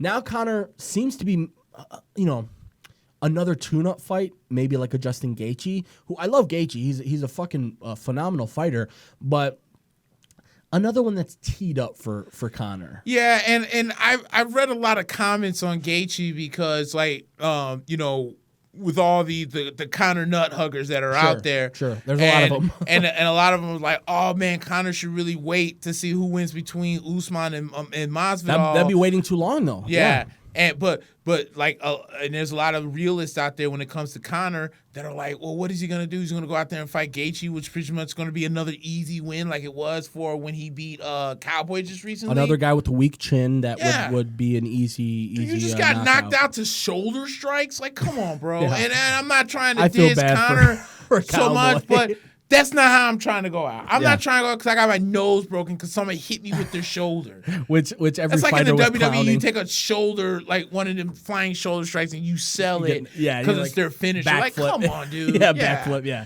like come on, dude. So, that'll be interesting though. I'm that Usman Masvidal, but I mean, think about it. That's how you got to sell fights at some point, right. You know what I'm saying? Yeah. Like, yeah, is it very WWE-ish? Yeah, Sure. sure. But there has to be a storyline. Like, you can't, like, for instance, when Sonnen was going after Anderson Silva, they had beef for the longest time. So, Chael Sonnen, even though I've never seen him personally, I've seen him win one fight that's not called Silva. Okay, I saw him lost twice to Silva. Mm-hmm. I saw him get his ass beat twice by Tito. But I'm always told that somewhere in between he's winning these fights. I'm like, but every time I tune in, He's not. he's getting his ass whooped. Yeah. The only fight that I saw him win was when he fought Brian Stan. Oh yeah, the All-American okay. Brian Stan. Don't That get me was started it. on him. But I remember when he beat I forget who he beat before he fought Anderson the first time, and he called Anderson out. That's how you sell fights. Yeah, and that you know what I'm saying? Chael was the original Conor. Yeah, and gave Conor the blueprint. Yep. And he'll even admit to it. Like, No, yeah, wait a minute, like he's not afraid to bring it up. No, hell no. Dude, Chael's son, it marches to the drum of one Chael's son, and I think sometimes it's absolutely hysterical. His show with Ariel Helwani is amazing. I love it. I think they are great together. I think the little dynamic they have together. Also, before I forget, the whole Khabib Ferguson thing right now. There's a big sort of stink right now because there's still a couple months until the actual fight. Right. But a lot of people are talking about how Conor is already sort of gearing up for another Khabib fight. But Conor, for example, the reason, just to strengthen your point, and we can end on this, just to strengthen your point about what needs to happen to sell a UFC fight. I'm not saying I'm proud of this. I'm not saying I was happy about this, but one of the most anticipated fights in UFC history was Khabib versus Conor. Right. And what was the storyline there? The dolly incident. Right. The throwing of the dolly, and Khabib had clowned Artem Lobov, one of Conor's teammates, and basically sunned him on camera and embarrassed him in front of all the internet. And Conor came to his rescue and threw the dolly through the bus, and that was a huge marketing point for the UFC. They kept showing it in the tapes and the hype videos of Conor and Khabib, and oh my God, the dolly incident. So you know what? I would much rather have our promotions of fights turn into that than turn into what Conor was doing with Khabib in that fight, going after his religion, going after his dad, going after his wife. These types of things, we can X that shit out. If you want to do some, WWE shit, go for it. Yeah. Because the whole personal, religion, family, region, culture, X that shit out right now, because this is not the sport to do that in. We're too diverse, and we fought too hard. And I'm not a huge Conor. I'm not one to give Conor too much credit, but I do give him credit for sort of slowing his roll when it comes to that, because he could have done that with Conor or with Cowboy, and he decided to go against it. Yeah. And I'm happy about that, because I don't want to see that too much longer. Apparently the video on Facebook froze, but Steven took these meme-esque pictures. Those are very meme. Yeah, please These send are those. so meme. We're gonna go ahead. Save these. We're gonna send those over to Steve to promote on the. We just went too long. We'll end the show on this. Yeah. The Knicks have just won their 4th game in a row. Mike Miller, Coach of the Year. Mike Miller, Coach of the Year. Extension coming. And when we whoop Atlanta tomorrow, it'll be 5. Okay, all right. And Duke beat North Carolina. So wow. As a matter of fact, Great they made a buzzer beater to tie the game. Oh, wow. And they made a buzzer beater to win it. I'm excited to watch the highlights of that. So I guess North Carolina's going to be in the NIT this year because... are they that bad? Dude, it's... Hold on, let me Please confirm that before we go, because, man, that would be... What a storyline that would be. You're talking about the same North Carolina that, what's his name? As a matter of fact, I just read this. Hold on. Don't tell me Cal. It has one... Look what he just said. He said he won't coach the Knicks, but Tom Thibodeau should coach the Knicks. You know what, dude? Honestly, Tom Thibodeau should have actually was the one. I was going to say he was the one that should have coached the Knicks, but he went to Minnesota instead, right? That was when he went to Minnesota, right? Yeah, because they went. That is when they Was that when he first got fired by the Bulls, or was that the next? Because you remember he sat out a year. Did Thibodeau? It would have been the year he sat out, right? It had to be the year he sat out. You're right, because he got fired. Kind of like midway. Yep, and then Hoiberg didn't take over. No, he got fired after the season. Then Hoiberg took over the next season. He sat out the year because there weren't a lot of jobs available. And then the next year he went to Minnesota. Yep. And that's when a lot of people was like, "Oh, Tom Thibodeau should go with the Knicks." And then Cal's onto something. And you know what? You know what that year there was? Thank you, Phil Jackson, you piece of shit. That's when we got Jeff Hornacek. Oh, that's right. Great job, Phil. I hope you're up there smoking weed in Montana, having a great job. You idiot. Great job. Mr. Tim Thibodeau. The same guy that Kobe Bryant, God rest his soul, that said that of all the defensive plans he's ever been against, the toughest was Tom Thibodeau. Boston's, yeah. You said that Jeff Hornacek was a better fit for the triangle. Thank you, Phil, idiot. And honestly, absolute moron. And honestly, Nick, let's be honest. Now, years later, we can be honest about this. This was never about the triangle. This was about Phil Jackson controlling what he wanted.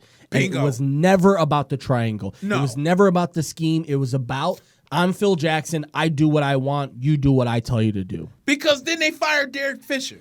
That's right. And then remember, Derek Fisher didn't have that bad of a tenure there. He was doing well with the players. They just weren't winning games. No. And what ended up happening is Fisher had that whole weird relationship with the Buses and Phil Jackson, and next thing you know, he burns that bridge for Jeff Hornacek. That was crazy.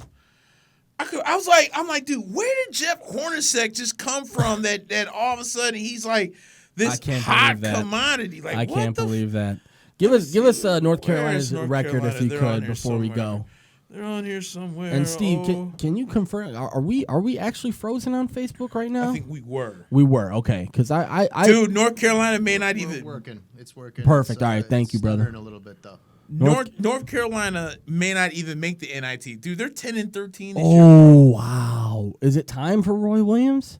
Is it time to maybe think about the? I don't know. Exit stage left. But Cole Anthony could look really good in the Knicks uniform. This man's dropping 24, 11, and 4 nights. I bet, and also I bet you he wished he went to Duke because he almost went to Duke instead, but decided on the North Carolina. Apparently he liked North Carolina because of their connection to Jordan. What's basketball. Cole Anthony, a point guard? He's I think he's going to probably end up being a 2 guard in the league. 6'3". 6'3", you know.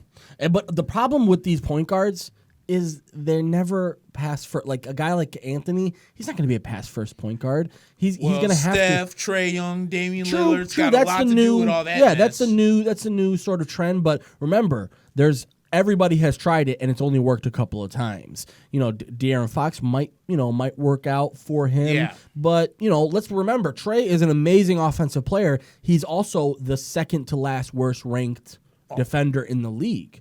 So it's a give and take with that shit. You take those 40-foot, from the logo threes. You also take them with him being beat one-on-one constantly. All right, Nick, let's wrap up. Let's go home, man. Yeah, it's Steve, time. Thank you. Shout out to Steve, our producer. Shout out for all the support, guys. Do us a huge favor, guys. Go to macandblack.com. Head to our network and basically help us out getting the word of the show out there. Tell your friends. iTunes, if you have an Apple iPhone or an iPad. Both of our fantasy teams seem to be slipping thought I this week. set my fantasy team, dude. My team is That's so the worst dead. feeling in the world. Lucas when you Dunn, he's hurt. No Bagley, no Rashawn Holmes. I thought I set him, and I left like 78 points on the bitch. Whatever. Not making the playoffs anyway. I care less. I'm gonna probably end up losing this matchup too. As okay, no. I'm not. Never mind. All right. Yeah, hey, thanks everybody for watching. Thank you, Steven, thanks for the pictures. They're very meme-worthy. I'm probably going to use them at those. some point later. Yeah, man, so another fun show. Valentina, I'll be watching. Don't worry, I'm thinking about you. Yeah, so don't worry about it. I'm definitely watching, and we'll see what happens. So, it won't be Valentine's Day when we come back, so happy Valentine's Day to all the couples out there. You guys have fun. Be safe, and what do they say? Don't let Valentine's Day allow you to be a mother in November. There's probably going to be a lot of November babies. Wrap it up. That's right. All right. For Mac, Steve, I'm Black. Peace. Peace, guys.